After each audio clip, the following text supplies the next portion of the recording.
සුබ දවසක් දරුවනේ. අපොස සාමාන්‍ය පෙළ විභාගෙට මෙවර මුහුණ දෙන දරුවන්ට මට හිතුණා මෙවර අනුමාන පේපර් එකක් සාකච්ඡා කරන්න. ඒකේ පළමු අදියරක් හැටියට සහ මෙවර දරුවන්ට තාම ඉහළ ප්‍රතිඵලයක් ඉතිහාසයේ විෂයට ළඟා කර දෙන්න මම සූදානම් වුණා. ඒක අපි හිතුවා මෙවර අපොස සාමාන්‍ය පෙළ විභාගේ අපි අනුමාන කරනවා මෙන්න මේ වගේ ප්‍රශ්න ටිකක් එයි කියලා. ඒක හින්දා මට හිතුණා අනුමාන ප්‍රශ්න පත්‍රයක් ඔයගලන්ට හදිස්සියේ සාකච්ඡා කරන්න. ඒ කියන්නේ විභාගයේ අත ළඟ තියාගෙන තමයි අපි මේ පේපර් එක සාකච්ඡා කරන්නේ. ගොඩක් දුරට මේ අවස්ථාවේ ඉන්නවා සමහර වෙලාවට ඒ සාමාර්ථයකට කිට්ටුව ලකුණු තියෙන ළමයි සහ ෆේල් මට්ටමේ ඉන්න ඉතිහාසයේ විෂයට ලකුණු තියෙන ළමයි ඇති. ඒ වගේම C එකකින් ඒකට ළඟා වෙන්න බලාපොරොත්තුෙන් ඉන්න ළමයි ඇති.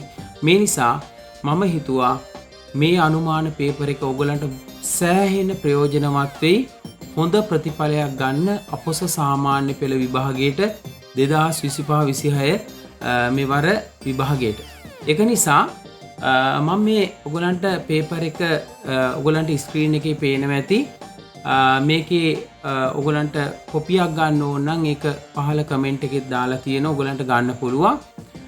ඒකින්ද ඊටාම පහසුයි ඔයගලන්ට මේ පේපර් එකට සම්බන්ධ වෙලා උත්තර ටික ලියා ගන්න. එතකොට අපි බලමු මොනවද මේ පාර අපොස සාමාන්‍ය පෙළ විභාගයට මම සූදානම් කරලා තියෙන අනුමාන ප්‍රශ්න පත්‍රය කියලා. ඒකෙදි පළවෙනි ප්‍රශ්නෙට මම ගත්ත ශ්‍රී ලංකාවේ ජනාවාස පිහිටවීම කියන කොටස. ශ්‍රී ලංකාව ජනාවාස වීම කියන කොටස මම ගත්තා. ඒ කියන්නේ පාඩම. එකෙන් ප්‍රශ්න කිහිපයක් ප්‍රශ්න 5ක් මම අනුමාන කරලා තියෙනවා. හරි. එතකොට මේකෙදි පළවෙනි ප්‍රශ්නේ හැටියට මම අරගත්තා ප්‍රාක් ඓතිහාසික යුගයේ පහතරට තෙත් කලාපීය ලෙන් 3ක් සහ වෙරළාසන්න එලිමහන් කඳවුරු 3ක්. එතකොට පහතරට තෙත් කලාපීය ලෙන් 3ක් එන්නත් පුළුවන්. වෙරළාසන්න එලිමහන් කඳවුරු 3ක් එන්නත් පුළුවන්. ඒකෙදි අපි දන්නවා පහතරට තෙත් කලාපීය ලෙන් කිව්වහම පහයංගල, බටදොඹලෙන, කිතුල්ගල, බෙලිලෙන කියන ඒවා ගන්න පුළුවන්. පහතරට තෙත් කලාපීය ලෙන් කිව්වහම දරුවනේ පහයංගල, බටදොඹලෙන, කිතුල්ගල, බෙල්ලෙන ගන්න පුළුවන්. ඒ වගේම වෙරළාසන්න එලිමහන් කඳවුරු කිව්වහම ඔයගොල්ලෝ දන්නවා පතිරාජවෙල, බූන්දල සහ මිනිහා ගල්කන්ද. පතිරාජවෙල, බූන්දල සහ මිනිහා ගල්කන්ද අපිට ගන්න පුළුවන්. ඒවා තමයි වෙරළාසන්න එලිමහන් කඳවුරු. එතකොට අපිට ප්‍රාක් ඓතිහාසික යුගයේ, පූර්ව ඓතිහාසික යුගයේ සහ මුල් ඓතිහාසික යුගයේ කියන ඒ කොටස් තුනම අල්ලලා තමයි මේ ප්‍රශ්නේ හදලා තියෙන්නේ. ඒකෙදි දෙවෙනි ප්‍රශ්නේ මම අරගෙන තියෙනවා බලන්න ළමයි. ප්‍රාක් ඓතිහාසික යුගයේ මානවයාගේ ජීවන රටාවේ කැපී පෙනෙන ලක්ෂණ 3ක් සඳහන් කරන්න. එතකොට ගොඩක් වෙලාට මේකේ දෙකේ කොටසකට දෙවෙනි ප්‍රශ්නයක ලකුණු 4ක් කියන කොටසක් තියෙන. ඒකට ගොඩක් වෙලාට ප්‍රශ්න දෙකක් නැත්නම් උත්තර දෙකක් ලියන්න තමයි එන්නේ. නමුත් මම 3ක් දාලා තියෙන්නේ ඔයගලන්ට වැඩි දැනුමක් ලබා දෙන්න මේ ප්‍රශ්න පත්‍රයේ හරහා. ඒකෙදී අපි දන්නවා ජීවන රටාව කිව්වහම ළමයි ගොඩාක් වැදගත් වෙන්නේ ප්‍රාක් ඓතිහාසික මානවය ජීවන රටාව අපි දන්නවා ඒගොල්ලෝ ගත කරේ සංචාරක දඩයම් ජීවිතයක්. සංචාරක දඩයම් ජීවිතයක් ගත කරනවා. කතාවට කියන ඒගොල්ලෝ දිනකට ආහාර සොයාගෙන කිලෝමීටර් 7ක් විතර ඇවිදගෙන යනවලු. දිනකට ආහාර සොයාගෙන කිලෝමීටර් 7ක් විතර ඇවිදගෙන යනවා. යන ප්‍රදේශයේ තියෙන දේවල් තමයි ආහාරයට ගන්න. යන ප්‍රදේශයේ තියෙන දේවල් ආහාරයට ගන්න. හරි.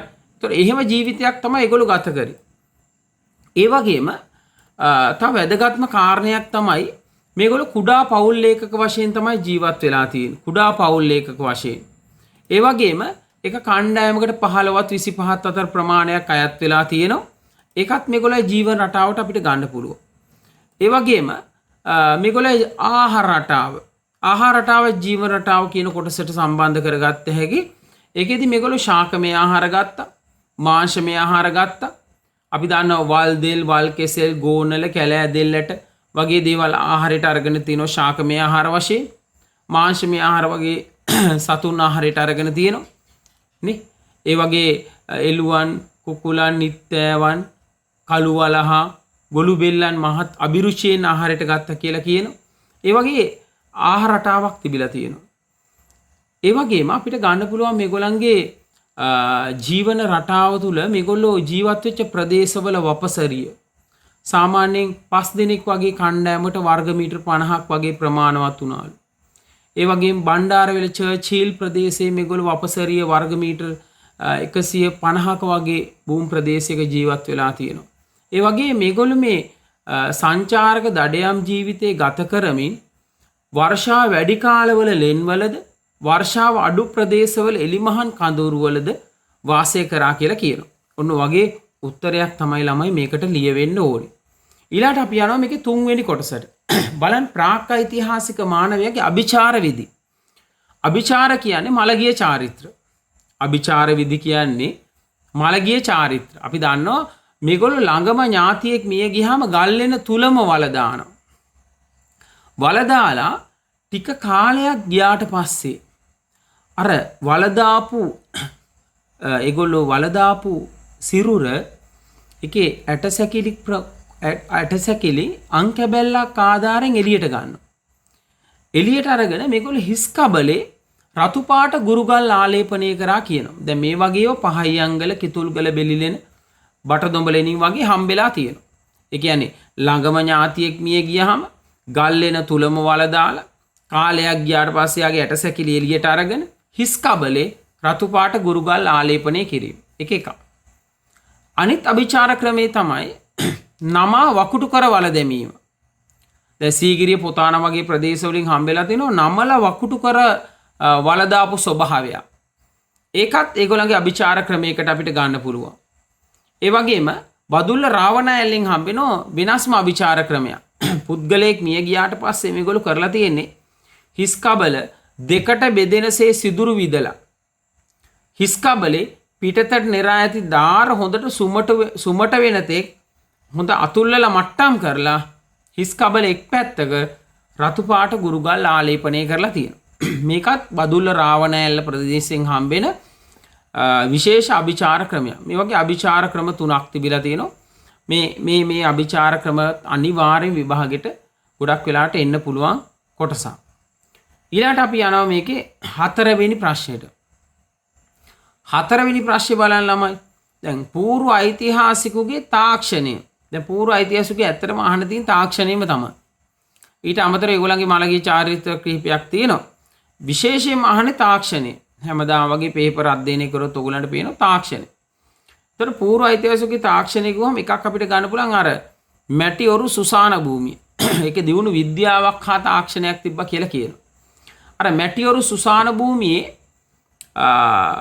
දැන් මැටිඔරුවක් හදන්නත් නිකම් බෑනේ. මැටි තෝර ගන්න ඕනේ. මැටි පදම් කර ගන්න ඕනේ. ඒ වගේම ඒ මැටි ඔරුව බිත්ති ලම්බකව නිර්මාණය කරලා තිබ්බා. යම්කිසි විද්‍යාවක් හා තාක්ෂණයක් තිබිලා තියෙනවා ඒකේ. ඒකේ එක තැනක පොඩි සිදුරක් තියලා තියෙනවා. දැන් පුද්ගලයෙක් මිය ගියාට පස්සේ මේකෙදි කරන්නේ නොගැඹුරු වලක තැම්පත් කරලා කාලයක් ගියාට පස්සේ ආගේ ඇටසැකිල්ල එළියට අරගෙන මේ මැටි ඔරුව වගේ එකේ හදලා දාලා පුරුස්සනවනේ. පුරුස්සද්දී උඩින් වහන පියනකින් මැටි ඔරුවේ.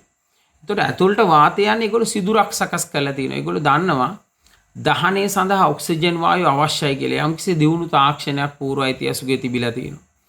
ඒ වගේම අපිට පූර්ව ඓතිහාසිකයේ උඩ රංචා මඩම දැන් මේ මැටිඔරු සුසාන භූමිය නම් හම්බෙන්නේ රංචා මඩම බෙරගල හල්දුම් මුල වගේ ප්‍රදේශවල. හරි ඒකෙත් දියුණු විද්‍යාවක් හා තාක්ෂණයක් තිබිලා තියෙනවා. ඒ වගේම මේගොල්ලන්ගේ තාක්ෂණය ගැන කතා කරනකොට උඩ රංචා මඩමින් හම්බෙන නිවාසය. ඒකෙත් ගිලා නොබසින ලෙස ගෙබිම සකස් කරලා බිත්ති ලම්බකව නිර්මාණය කරලා තියෙනවා. ඒ වගේම ඉදිරිපස් සහ පසුපස බිත්තියකින් වෙන් කරලා තියෙනවා. වහලේ අතුපියස්සකින් සෙවිලි කරලා තියෙනවා. යම්කිසි බිත්ති ලම්බකව නිර්මාණය කිරීම තුළ අපිට පැහැදිලි වෙනවා මේක භෞතික විද්‍යාව මූලධර්මයක්. පොළොව මතට යෙදෙන පීඩනය අඩු බවට පවතින භෞතික විද්‍යාව මූලධර්මයේ මෙතනදී භාවිතා කරලා තියෙනවා. යම්කිසි තාක්ෂණයක් උපයෝගී කරගෙන තියෙනවා.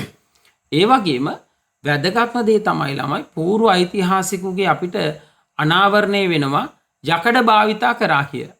යකඩ අපිට හම්බෙන බෙරගල සොහොන් ගැබක තිබිලා යබොර කැබැල්ල. ඒක යකඩ භාවිතා කර බවට සාක්ෂිය. හරි ඒක වැදගත්. එතකොට ඊට අමතරව උඩරංචාමඩම නිවාසය අසලින් හම්බෙනවා ලෝහ කූරා. ඒ ලෝහ කූරෙන් අනාවරණය වෙනවා යම්කිසි මේගොල්ලෝ මේ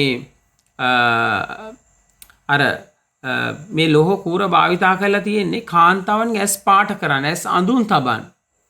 එතකොට මේ ලෝහ කූරක් නිකම්ම නිර්මාණය කරගන්න බෑනේ. යම්කිසි යකඩ තාක්ෂණයක් පූර්ව ඓතිහාසිකයේ තිබිලා තියෙනවා. එක කාරණයක්. හරි, ඒක අපිට ගන්න පුළුවන්.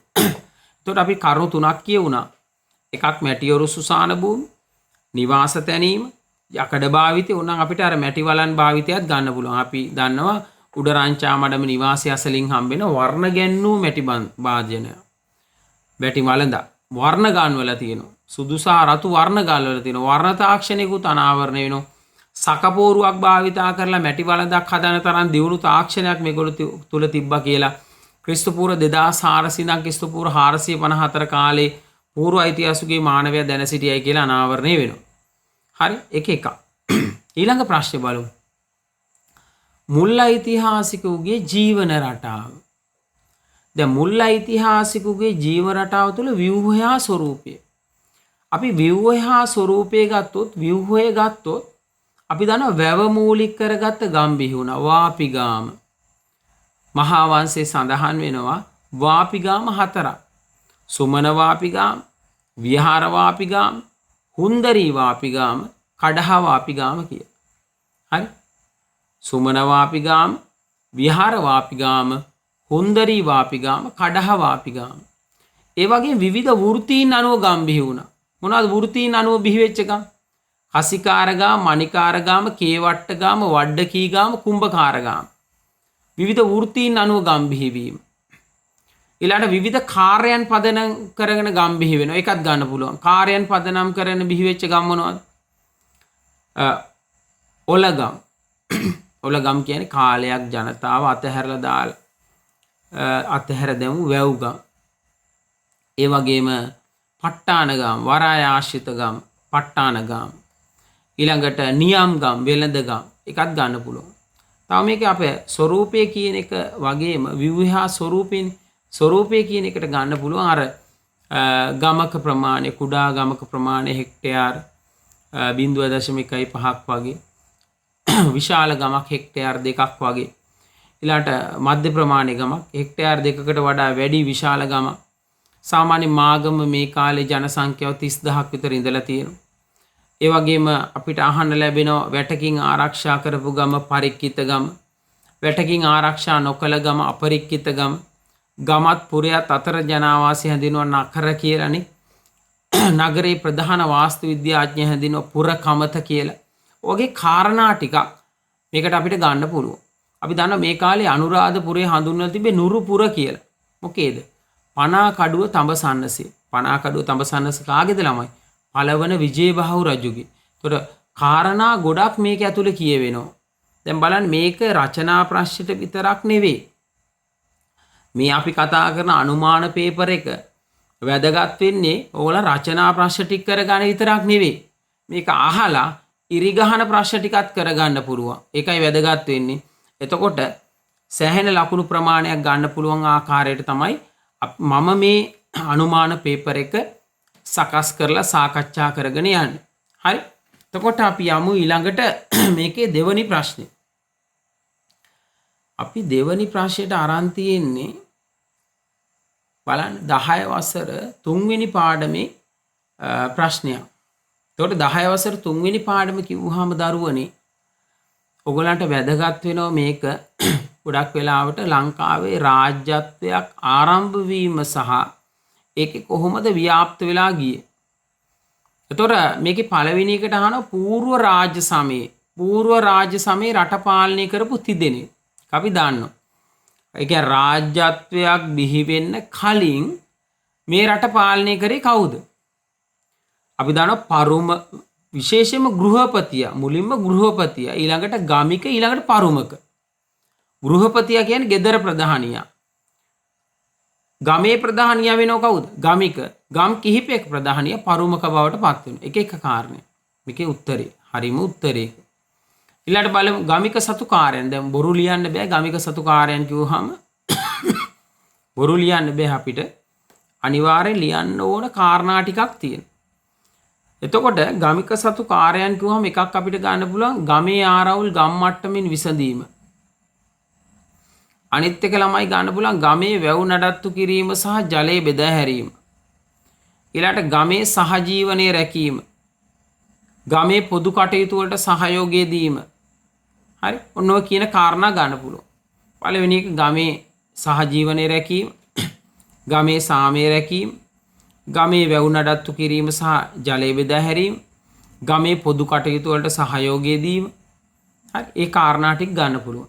ඊළඟට බලන්න ගමිකට වඩා ප්‍රමුඛ වෙන කෙනා පරුමක. ඒ කියන්නේ ගම් කිහිපයක ප්‍රධානිය. තොර ගම් කිහිපයක මේක අහලා දෙනවා පරුමකවරුන් බිහිවීමට බලපාන හේතුව දක්වා සෙල්ලිපිවල පරුමකවරුන් ප්‍රාදේශීය රජවරුන් හැටියට හඳුන්වපු අවස්ථා. බලන්න ළමයි පරුමකවරයෙක් බිහි වෙන්නේ වැව් පද්ධතියක් පාලනය කිරීම සඳහා. අපි දන්නවා ගම එක ගමක් තව ගමක් එක්ක ඇල මාර්ගය එක ගමක වැවක් තව ගමක වැවක් එක්ක ඇල මාර්ගයකින් සම්බන්ධ වෙනවා. මොකද ඒකට හේතුව කාලය වෑමේ නියං කාලවලට මුහුණ දෙනකොට එහා ගමේ වතුර අඩු වෙනකොට වැවට මේ ගමෙන් ජලය සපයන්න පුළුවන්. එහෙම ගම් කිහිපයක් එකට එකක් සම්බන්ධ වෙලා මේක දැලක් ආකාරයට වැව් පද්ධතියක් නිර්මාණය වෙනවා. මේකට අපි නමක් කියනවා එල්ලංගාව නැත්නම් වැව් ප්‍රපතනය. මේ වැව් ප්‍රපතනයේ ප්‍රධානියා තමයි දරුවනේ පරුමක කියලා හඳුන්වන්නේ. මේ පරුමකවරු ප්‍රාදේශීය රජවරු හැටියට හඳුන්වපු අවස්ථා තියෙනවා. දැන් උදාහරණයක් ගන්න පුළුවන් ඇඹුල්ලඹේ සෙල්ලිපිය. ඇඹුල්ලඹේ සෙල්ලිපිය පරුමක කෙනෙක් හඳුන්වලා තියෙන පොච්චනි රජ. පොච්චනි රජ නැගෙනහිර පළාතේ රජු කියලා. ඒ වගේම යටහලෙන ගල්ගුහා ලිපියේ පරුමක කෙනෙක් හඳුන්වලා තියෙන්නේ දුහතර රජ. දුහතර රජ. ඒ වගේම කණ්ඩලම කොත්ගල් කන්ද සෙල්ලිපියේ පරුමක කෙනෙක් හඳුන්වලා තියෙන්නේ මොකක් කියලාද? තොට්ටබොජක. තොට්ටබොජක කියලා. හරි? තොට්ටබොජක. තොට්ටබොජක කියන්නේ මොකද්ද? තීර්ථය අනුභව කරන්න නැත්නම් තොටුපලෙන් බදු අය කරපු තැනැත්තා කියන අදහස.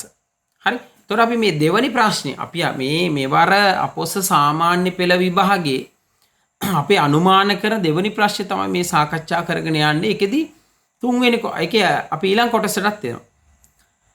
පහත සඳහන් රජවරු ලක්දිවට කළ සේවාව. මම විශේෂ රජවරු 3 දෙනෙක් අරන් තියෙනවා. හැමෝම ගත්තේ නෑ. මට හිතෙනවා මේ 3 දෙනාගෙන් එක්කෙනෙක් හෝ දෙන්නෙක් ඔයගලන්ට විභාගෙට අනිවාර්ය රචනා ප්‍රශ්නයකට එයි කියලා. දුටුගැමුණු රජු. දුටුගැමුණු රජු ගත්තාම අපිට ලියන්න පුළුවන් කාරණා කිහිපයක් තියෙනවා. ප්‍රධානම කාරණය ලංකාව එක්සේසත් කරපු ලංකා ඉතිහාසයේ පළමු පාලකයා වෙන්නේ දුටුගැමුණු රජු. ඒ වගේම දුටුගැමුණු රජු තමයි එලාර ආක්‍රමණයෙන් මේ රට නිදහස් කරගන්නේ. එලාර වසර 44ක් දැඩි ද්‍රවිඩ පාලනයක් මේ රජරට ප්‍රදේශයේ තිබ්බා. ඒ පාලනයෙන් ජනතාව නිදහස් කරගත්ත ශ්‍රේෂ්ඨ පාලකයා දුටුගැමුණු රජු. අනිත් කාර්යය තමයි දුටුගැමුණුට හැකි වුණා පරුමකවරුන්ගේ සහාය ලබා ගන්න. ගම් ප්‍රධානීන් ගම් කිහිපයක ප්‍රධානීන් නේද? ඒගොල්ලෝ තමයි දසමහා යෝධයෝ. පුස්සදේව, තේරපුත්තාබේ, සුරනිමල, නන්දිමිත්‍ර වගේ පරුමකවරුන්ගේ සහාය ලබාගෙන තමයි යුද්ධ සේනා සංවිධානය කරගෙන මේ එලාරගෙන් රට බේරගන්න. ඒකත් වැදගත් කාරණයක්. අනිත් එක තමයි රජ රට පාලකයා වුණාට පස්සේ විශාල ආගමික සේවාවක් කරන රුවන්වැලි සෑය, ලෝවා මහපාය, මිරිස වැටිය නිර්මාණය කරමින් විශාල ආගමික සංවර්ධනයක් ඇති කරා. මේවා තමයි දුටුගැමුණුගේ වැදගත් කාරණාවට අපිට ගන්න තියෙන්නේ. අනිත් එක තමයි වසඹ රජු. වසඹ රජු දරුවනේ අපි සලකන්නේ ලම්බකර්ණී පෙළපතේ ආරම්භක පාලකයා. ලම්බකර්ණී කියන්නේ මොකද්ද? කන් ටිකක් දිගයි කියලා කියනවා. පෙළපතක් කියලා කියනවා. මෙන්න ලම්බකර්ණී පෙළපතේ ආරම්භක පාලකයා තමයි වසඹ රජු. වසඹ රජු තමයි මධ්‍යගත පාලනයට යටත්ව ප්‍රාදේශීය පාලනය විධිමත් කරා. එකට අපි උදාහරණයක් ගන්න පුළුවන් ඉසිගිරි අමාත්‍යවරයා යාපනයට පත් කරා කියලා වසඹ රජුගේම සෙල්ලිපියක් තියෙන අභිලේඛනයක් වල්ලිපුරම් රන්සන්නස. වල්ලිපුරම් රන්සන්නස මේ අභිලේඛනයේ සඳහන් වෙනවා වසඹ රජතුමා යාපනයේට ඉසිගිරි අමාත්‍යවරයා පත් කර ඉසිගිරි අමාත්‍යවරයා යාපනයේ පියංගුක තිස්ස කියලා විහාරයකුත් කරා කියලා සඳහන් වෙලා තියෙනවා. පියංගුක තිස්ස විහාරය. ඊට අමතර වසඹ රජු දිස්ත්‍රික්ක වලට බෙදලා බදු අය කිරීම ක්‍රමවත් කරලා තියෙනවා. අපිට වසඹ මේ එක කාරණයක්වත් නෙවෙයි විශේෂ වැදගත් වෙන කාරණයක් තියෙනවා වසඹ රජතුමානේ. මොනවාද? ලක්දිව මහා වැව් තැනවීමේ ආරම්භක පාලකයා.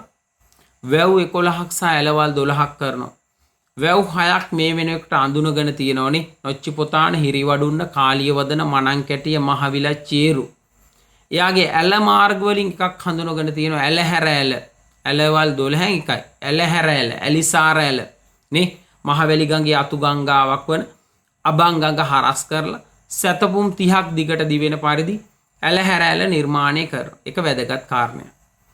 අනිත් එක තමයි අපිට වසඹ රජු ඉතිහාසයේ වැදගත් වෙන්නේ හේතුවක් තියෙන ලොකු කාරණයක්. ඉන්දියාවේ ක්‍රිෂ්ණා තුංගභද්‍රා ප්‍රදේශයේ ආහාර හිඟයක් ඇති වුණාලු. මේ ආහාර හිඟයට වසඹ රජු මහා පරිමාණයේ සහල් කරවලා, ඒ කියන්නේ විශාල ගොවිතැන් කටයුතු ප්‍රමාණයක් කරලා, වැව් කරවලා, විශාල කුෂිකාර්මික සංවර්ධනයක් මේ රට තුල ඇති කරලා, ඉන්දියාවේ ක්‍රිෂ්ණා තුංගභද්‍රා ප්‍රදේශයේ ඇතිවෙච්ච සහල් හිඟයට අවශ්‍ය සහල් මේ රටින් සපයලා තියෙනවා. ඒ තරම් ශ්‍රේෂ්ඨ පාලකයෙක් තමයි වසඹ රජු කියන්නේ. එහෙනම් මං හිතනවා මේකට උත්තරයක් ලියා ගන්න ඔයගලන්ට ප්‍රමාණවත් වසඹ රජු ගැන යම් පමණක උත්තරයක් සම්පූර්ණයෙන් ඕල් ලෙවල් පේපර් එක ලියා ගන්න මේ ප්‍රමාණවත්. ඊට අමතරව අපි ඊළඟ රජතුමාට යම් පළවන විජේබාහු රජු. අපි දන්නවා පොළොන්නරු යුගයේ ආරම්භක ශ්‍රේෂ්ඨ පාලකයා පළවන විජේබාහු. චෝලයන්ගෙන් ඒ කියන්නේ වසර 77ක චෝල පාලනයෙන් මේ රට නිදහස් කරගත්තා. අපි දන්නා පළවන රාජරාජ රාජේන්ද්‍ර චෝල ආක්‍රමණ වලින් මේ රට නිදහස් කරගත්ත ශ්‍රේෂ්ඨ පාලකයා තමයි පළවන විජේබාහු රජු. ඒ වගේම විජේබාහු රජු ගැන කතා කරනකොට පොළොන්නරු ස්ථාවර පාලන මධ්‍යස්ථානය කරගැනීම. ඒ වගේම අපිට වැදගත් පළවන විජේබාහු රජු මේ රට ඉතිහාසයේ තවත් වැදගත් වෙන හේතුවක් තමයි අර පොළොන්නරුවේ චෝලයන් විනාශ කරපු වැව් අමුණු, විහාරස්ථාන, බුද්ධ ප්‍රතිමා නැවත ප්‍රතිසංස්කරණය කරන්න කටයුතු කරලා තියෙනවා. ඒ වගේම මේ වෙනකොට චෝලයෝ අවුරුදු 77ක් ලංකාවේ රාජධානිය අනුරාධපුරයේ සිට පොළොන්නරුවට මාරු කරලා නැගෙනහිර ආසියානු කලාපයේ රටවල් එක වෙළඳාම් කරලා අවුරුදු 77ක පාලනය අරගෙන ගියා. මේ නිසා විජේබාහුට සිද්ධ වෙනවා ත්‍රිකුණාමල වාරාය ආසන්නයේ තිබ්බ පොළොන්නරුව තමන්ගේ ස්ථාවර පාලන මධ්‍යස්ථානයේ බවට පත් කරගන්න. ඒකත් වැදගත් කාරණයක්. මම හිතන්නේ අපි ප්‍රශ්න මේ වෙනකොට රචනා ප්‍රශ්න දෙකක් කතා කරලා ඉවරයි. අපි ඊළඟට යන් තුන්වෙනි ප්‍රශ්නේ කතා කරන්න. හරි, තුන්වෙනි ප්‍රශ්නේ කතා කරන්න යන් එක වැදගත් වෙන්නේ අපි හතරවෙනි පාඩමෙන් තමයි තුන්වෙනි ප්‍රශ්නේ මේ පාර 10 වසර පෙළ පොතෙන් ඇතුළත් කරලා තියෙන හතරවෙනි පාඩම මූලික කරගත් ප්‍රශ්නයක්. මේකෙදී අපි ප්‍රශ්න 6ක් ඇතුළත් කරලා තියෙනවා හතරවෙනි පාඩමේ. බලන්න ශ්‍රී ලංකාවේ පැරණි සමාජයේ පරිපාලන සංවිධාන දෙක. ව්‍යවස්ථාදායක විධායක. එතකොට ඒ කියන්නේ මොකද්ද? රාජ්‍ය සභාවයි සභාවයි. රාජ්‍ය සභාවයි සභාවයි ගන්න පුළුවන් පැරණි පරිපාලන සංවිධාන දෙකට. ඊළඟට අහලා තියෙනවා ශ්‍රී ලංකාවේ පැරණි සමාජයේ රටේ සුබ සාධනයේ සඳහා රජවරු කටයුතු කරපු ආකාරය කියන්නේ මේ රෝහල් තැනීම. ඔයගලන්ට මෙතන සමාජ සුබ සාධනය කියලා අරගෙන තියෙන්නෙම රෝහල් තැනීම. එතකොට රෝහල් තනපු රජවරු අතර බුද්ධදාස රජතුමා අපිට අහන්න ලැබෙනවා මේ කාල දුෂ්කර කාලවකවානු වල ඊටාම අපහසුවෙන් රෝහලක් නිර්මාණය කරා කියලා බුද්ධදාස රජු. ඒ වගේම අපිට වැදගත් වෙනවා මේ පස්වන මිහිඳු රජු රෝහල් වලට අවශ්‍ය උපකරණ සපයලා තියෙනවා. පස්වන මිහිඳු රජු රෝහල් වලට අවශ්‍ය උපකරණ සපයලා තියෙනවා. ඒ වගේම අපිට වැදගත් වෙනවා මේ රෝහල් පිළිබඳ කතා කරද්දී හතරවන කාශ්‍යප රජුගේ කාලේ දරුණු උණ රෝගයක් ඇති වෙලා තියෙනවා. මේ දරුණු උණ රෝගයට හතරවන කාශ්‍යප රජු විශේෂ රෝහලක් නිර්මාණය කරාලු උපසග්ග රෝගනාශ කියලා. උපසග්ග රෝගනාශ. ඒ වගේම අපිට අහන්න ලැබෙනවා පළවන උපතිස්ස රජු මාතෘ නිවාසයක් කරලා තියෙනවා. පසවන්ති නාමශාලා. පසවන්ති නාමශාලා මාතෘ නිවාසයක්. හරි. ඒක සෙල්ලිපවල තිඹිරිගේ කියලා තමයි හඳුන්වලා තියෙන්නේ. මොකක් කියලාද? තිඹිරිගේ. ඒ වගේම අපිට වැදගත් වෙනවා මෙතනදී තව කාරණයක්. එතනින් පස්සේ මම අරන් තියෙන එක 12 වෙනි ප්‍රශ්නේ හැටියට 4 වෙනි පාඩමේ ශ්‍රී ලංකා ආර්ථිකයේ සකස් වූ ආකාරයේ කරුණු තුන. හරි ලේසිනේ. කුෂි කර්මාන්තේ, සත්ත්ව පාලනය සහ වෙළඳාම. කුෂි කර්මාන්තේ නම් හේන් ගොවිතැන තියෙනවා. ඊට පස්සේ මඩ ගොවිතැන තියෙනවා. ගොඩ ගොවිතැන කියන්නේ හේන් ගොවිතැනට, මඩ ගොවිතැන කියන්නේ වී ගොවිතැනට. එහෙනම් වී ගොවිතැන සහ හේන් ගොවිතැන ව්‍යාප්ත වෙච්ච ආකාරය අපි ඉගෙනගෙන තියෙනවා. ඒ කොටස් ටික ඇතුළත් කරන්න පුළුවන් විස්තරාත්මකව ලියනවා. නේ අපි දන්නවා හේන උම්මග්ග ජාතක හැඳින්වුවේ සේන් කියලා. බුත්සාරනේ සෙහෙන් කියලා. සෙල්ලිපවල පිටබිම් කියලා නේ. අලුතින් සකස් කරගත්ත හේන හඳුන්වන නවදැලි හේන කියලා නේ. කාලයක් අතහැරලා දාලා යලි වගාවට ගන්න හේනක් හඳුන්වන හේන් කනත්ත කියලා. ඔය වගේ අපි හේන ගැන මඩ ගොවිතැන අතීතේ කන්න 3ක් විවගා කරා කියලා තෝනිගල ශිලාලේඛනේ සඳහන් වෙනවා කියලා ඉගෙන ගත්තනේ. පිට දඩහස, මදෙහස, අකලහස. හරි. එහෙම කන්න 3ක්. යල මහ මැද කියලා අතීතේ කන්න 3ක් විවගා කරලා තිනවා. ඒ වගේ වෙළඳාම සහ සත්ත්ව පාලනය ගැන මෙතනදී ඇතුළත් වෙනවා. ඊළඟට 13 වෙනි ප්‍රශ්නේ බලන්න. අතීතයේ ලංකාවේ පැවති කර්මාන්ත 4ක්. ඒතකොට කර්මාන්ත 4ක් කිව්වම දරුවනේ අපිට එක කර්මාන්තයක් අපිට ගන්න පුළුවන් රන් කර්මාන්තය. රන් කර්මාන්තය හඳුන්වලා තියෙන්නේ තුලාදර කියලා. තුලාදර. අපි දන්නවා මණ්ඩගල කියලා සෙල්ලිපියක් හම්බෙනවා. මේකේ කියනවා තුලාදර සුමන නම් රන් කරුවෙක් හිටියා. එහෙනම් රන් කර්මාන්තේ දියුණු වෙලා තිබිලා තිනවා. අපි ඒකට තව උදාහරණ වුන් තරම් තියෙනවනේ. අපි දන්නවා අර ජේතවනාරාමෙන් හම්බෙන වී ඇටයක් තරම් තැල්ලක්, ඒකේ මල් කැටයම් රත්තරන් තැල්ලක්, මල් කැටයම් 21ක් තිබිලා තියෙනවා. එකක් ගන්න පුළුවන්. තව කාරණයක් අපිට මෙතන වැදගත් වෙනවා. අපි ගමු බලන්න ඒ වගේම මේ යකඩ කර්මාන්තේ. යකඩ කර්මාන්තේ හඳුන්වලා තියෙන්නේ කබර කියලා. කබර. අපිට හම්බ වෙන සෙල්ලිපියක් මුතුගල්ල සෙල්ලිපිය. මුතුගල්ල සෙල්ලිපිය කියනවා මජ්ජිම නම් කම්හල් කරුවෙකු සිටියා. මජ්ජිම නම් කම්හල් කරුවෙකු සිටියා. එතකොට යකඩ කර්මාන්තේ දියුණුනා කියන සාක්ෂිය. හරි. ඒ වගේම අපිට සෙල්ලිපියක් හම්බ වෙනවා මේ චේගිරිය දේවාල සෙල්ලිපියේ අපිට අනාවරණය වෙන තව කර්මාන්තයක්. මොකක්ද? ඇද්දත් කැටයම් කර්මාන්තය. ඇද්දත් කැටයම් කර්මාන්තය. එතකොට වේගිරිය දේවාල සෙල්ලිපිය. වේගිරිය දේවාල සෙල්ලිපිය කියනවා දටික සුමන නම් ඇද්ද ශිල්පියෙක් හිටියා. වේගිරිය දේවාල සෙල්ලිපිය කියනවා දටික සුමන නම් ඇද්ද ශිල්පියෙක් හිටියා. ඒකත් යම් කිසි කර්මාන්තය කියන්නේ ඇද්දත් කැටයම් කර්මාන්තේ දියුණුනා කියන සාක්ෂිය. ඊළඟට අපිට ඕනනම් ගන්න පුළුවන් තව කර්මාන්තයක් විශේෂයෙන්ම පේෂ කර්මාන්තය. ඒ කියන්නේ අපි දන්නවා නූල් කැටීම. ඒ වගේ කර්මාන්තර ලංකාවේ දියුණු වෙලා තිබිලා තියෙනවා. හරි. වෙහෙරකෙම කියලා සෙල්ලිපිකේ හම්බෙනවා. මේ අපේ ඉස්සර රෙදි කර්මාන්තය හැඳින්වුවේ තතව හේවත් තන්තුආය කියලා. ඒ තතව හේවත් තන්තුආය නමින් හැඳින්වූ නූල් කටින්නෙකු පිළිබඳ ඒකේ අනාවරණය වෙලා තියෙනවා වෙහෙරකෙම සෙල්ලිපිය. ඒකේ මොකක්ද අනාවරණය වෙන්නේ? රෙදි කර්මාන්තය තතව හේවත් තන්තුආය නමින් නූල් කටින්නෙකු සිටියා කියලා.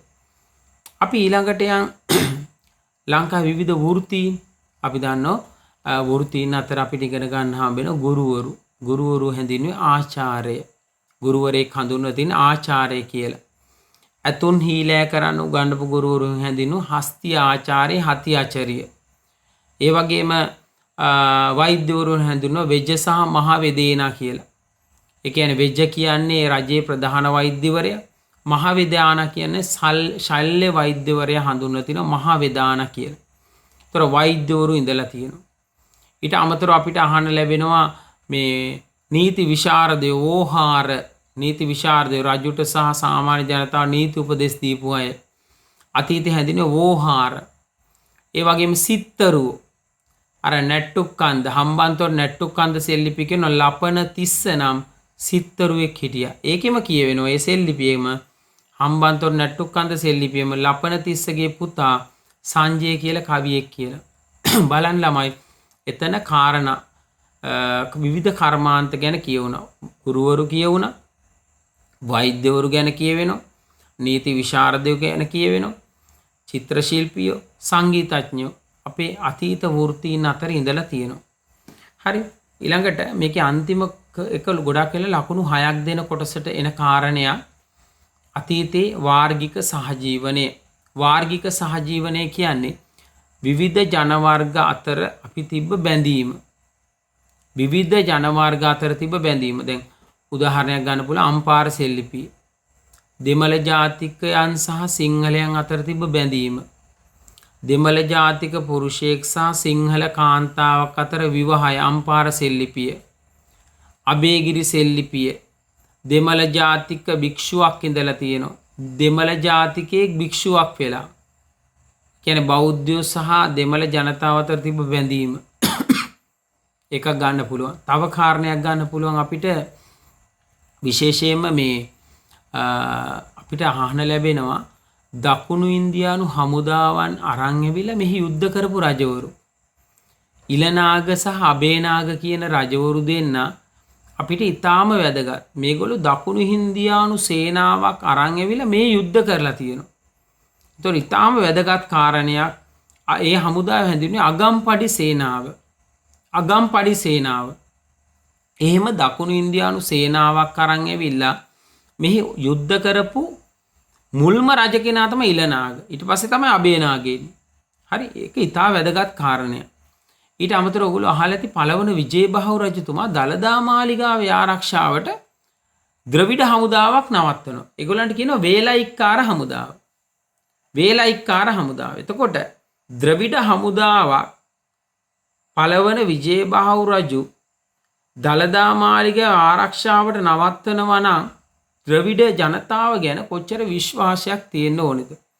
අපි දන්නවා බුදුදහමේ අපි දන්නවා බෞද්ධයන්ගේ මුදුන් මල් කඩ කියලා සලකන දළදා වහන්සේ ආරක්ෂාවට දෙමළ හමුදාවක් නැවැත්වීම කොච්චර විශ්වාසයක් ඒගොල්ලෝ ගැන තියෙන්න ඕනේද? ඔන්න වාර්ගික සහජීවනය.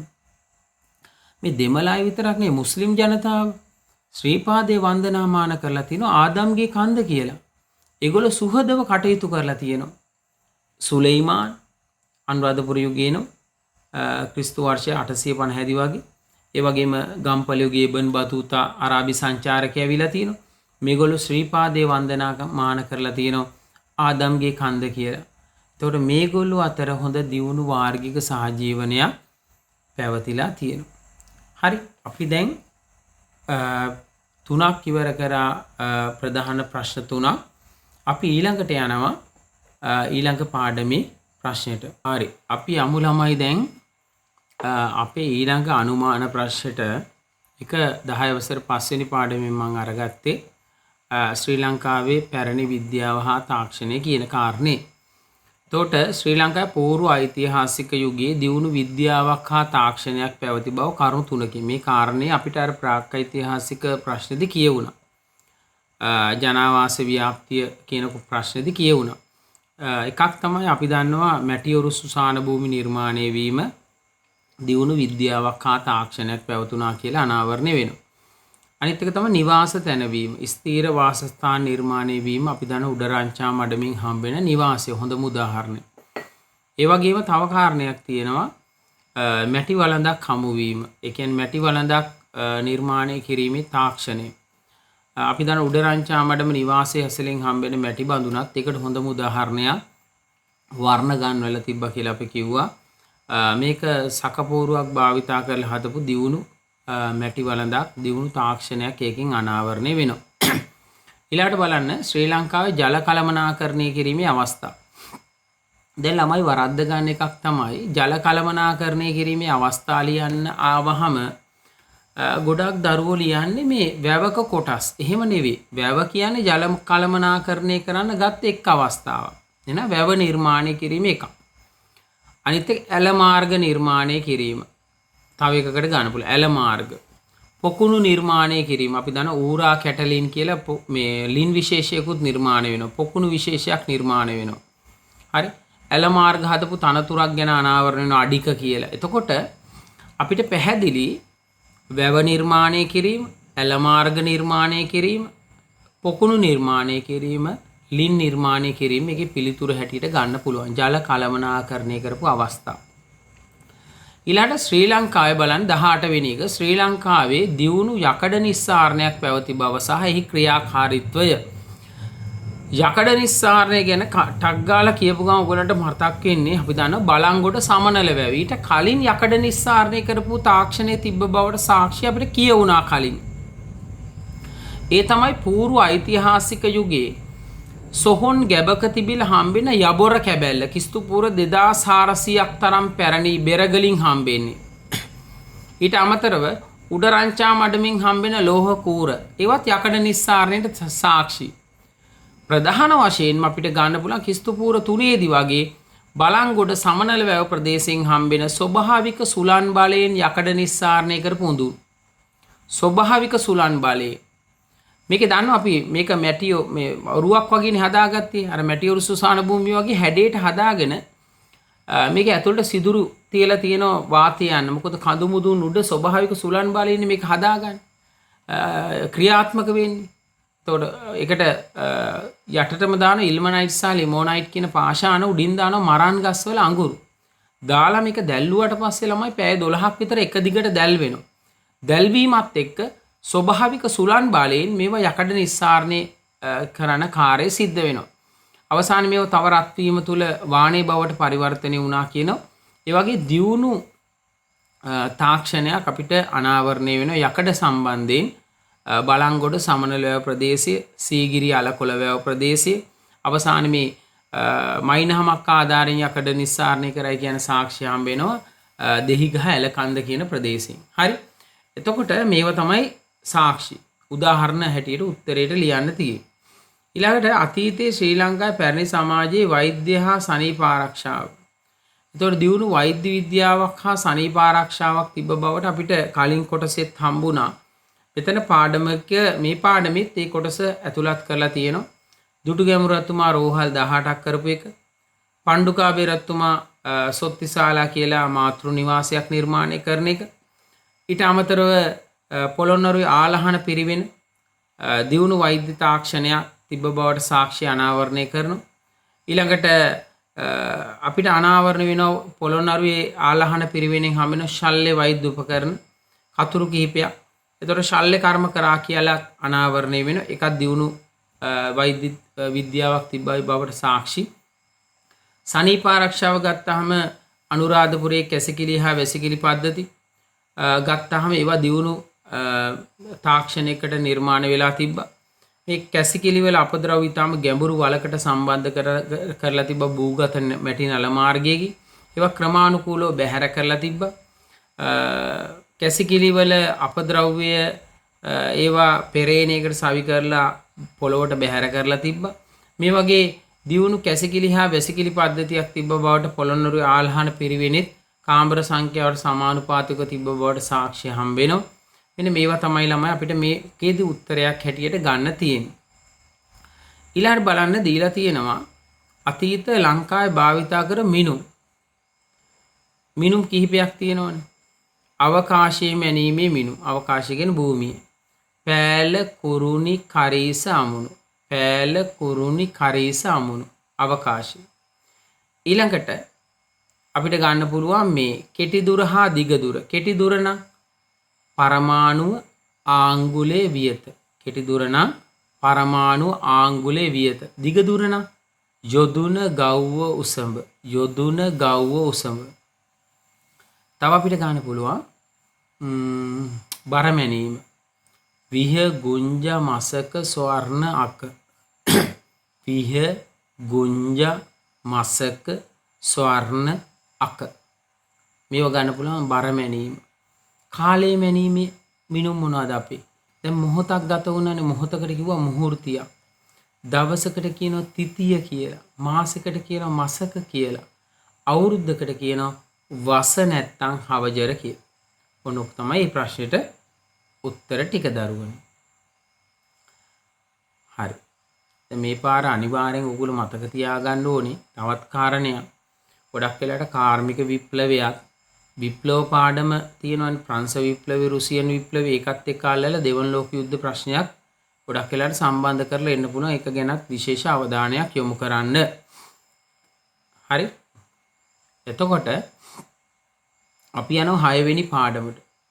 ඓතිහාසික දැනුම සහ එහි ප්‍රායෝගික ආදේශනය කියන කාරණා. එතකොට ඒ පාඩමෙන් මම ප්‍රශ්න 4ක් ඇතුළත් කරලා තියෙනවා. ලොකු පාඩමක් මේක දන්නවා අපි දන්නවා සංකල්ප 6ක් ගැන කතා කරන පාඩමක්නේ. ඒකේ බලන්න ශ්‍රී ලංකාවේ අතීතයේ තුල රජු හා සමාන බලයක් භුක්ති විඳි ප්‍රභූ ජනයා අතර වැදගත් වූ තිදෙනෙක්. එතකොට බලන්න අතීතයේ රජු හා සමාන බලයක් ගුරුවරු වෛද්‍යවරු නීති විශාරදයින් භික්ෂුන් වහන්සේලා රජු හා සමාන බලයක් භුක්ති විඳපු අය. ප්‍රභූ ජනයා ගත්තොත් අර වෛද්‍යවරු සිටුවරු ගුරුවරු නීති විශාරදයින් ඊළඟට නාවිකයින් මේගොල්ලෝ ගන්න පුළුවන් උත්තරේට. 22 අතීතයේ ලාංකික සමාජයේ රජවරු පැන වූ නීති රීති 4ක්. නීති රීති මොනවාද නීති රීති? දැන් බදුල් ටැම් ලිපියේ තියෙනවා වෙළඳ පොලක් කළමනාකරණය කරන්නේ කොහොමද? කොණ්ඩ වට්ටවාන් ටැම් ලිපියේ තියෙනවා නිසි කලට සීසෑම කළ යුතුයි. හරි. කොණ්ඩ වට්ටවාන් ටැම් ලිපියේ තියෙනවා නිසි කලට සීසෑම කරන්න ඕනේ. රජවරු පනපු නීතිය. ඒ වගේම බදුල් ටැම් ලිපි මං කිව්වා වෙළඳ පොලක් කළමනාකරණය කරන්න ඕනේ. ඒකේ තියෙන පොහොය දිනවල වෙළඳාම් කරන්න බෑ. රජයේ විසින් සම්මත නොකරන ලද තරාදි පඩි භාවිතා කරන්න බෑ. නිලධාරීන්ට නොපෙන්වා භාණ්ඩ විකුණන්න බෑ. ඔය වගේ නීති රීති ගොඩක් තියෙනවා. තව අපිට ගන්න පුළුවන් රජවරු පැන වූ නීති රීති වලට වේවැල් කැටියේ සෙල්ලිපිය. වේවැල් කැටියේ සෙල්ලිපිය තියෙනවා මිනිමැරුමකට දඬුවම. දැන් අර යට ප්‍රශ්නෙටත් උත්තර ටික මෙතන කියවෙනවා ඇත්තටම. නීති රීති වලටත් කියවෙනවා. මිනිමැරුමකට දඬුවම එල්ලා මැරීම. වේවැල් කැටියේ සෙල්ලිපිය. වෙස්සගිරියේ සෙල්ලිපිය තියෙනවා වැව් වලින් කරන කුඹුරු වල හී නැටි වී මිස. මොකද සෙල්ලිපිය? වෙස්සගිරිය. සෙල්ලිපිය තියෙනවා මොකද? වැව් වලින් කරන කුඹුරු වල හී නැටි වී මිස මුං වපුරන්න එපා. මුං වැපිරීම තහනම්. මොන නීති. හරි. ඊට යට ප්‍රශ්නෙත් ඒ හා සමානයිනේ බලන්න. අතීතයේ රජවරු ලබා දුන් දඬුවම් ක්‍රම පිළිබඳ සෙල්ලිපි මූලාංශ දඬුවම් ක්‍රම. එකට අතර වේවැල් කැටියේ සෙල්ලිපිය අරගෙන කියත හැකි 4 වන මිහිඳු රජුගේ අන්සතු හරකෙක් හොරගම් කරොත් හරක් හොරා හම්බුනට පස්සේ හරකගේ හන ලකුණ පුද්ගලයාගේ නළලේ කොටන. හරක් හොරෙක් හම්බුනොත් නැත්නම් හරකෙක් හොරගම් කරපු කෙනෙක්ගේ හරක් හොරා හම්බුනට පස්සේ හරකගේ හන ලකුණ පුද්ගලයා නළලේ කොටන.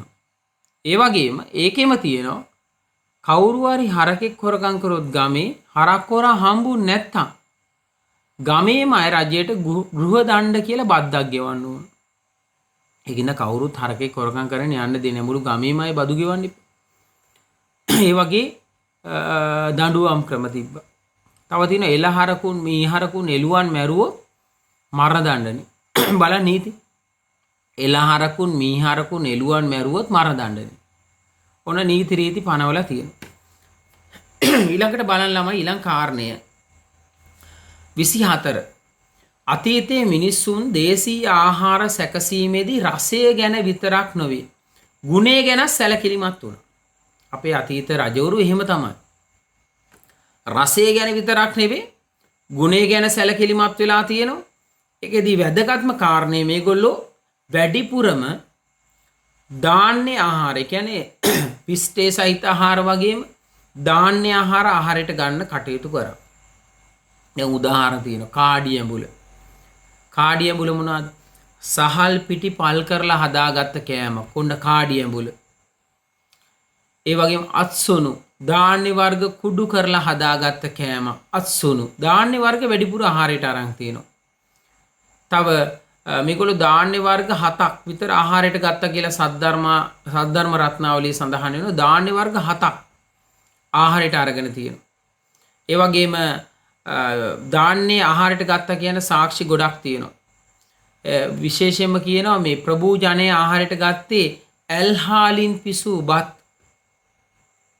ගිතලින් පිසූ මොනර මස් හා ඇල්හාලින් පිසූ බත් ප්‍රභූ අය ඇල්හාල් ආහාරයට අරගෙන තියෙනවා. හරි. ඒවා ධාන්‍ය වර්ග ආහාරයට ගත්තා කියන සාක්ෂි.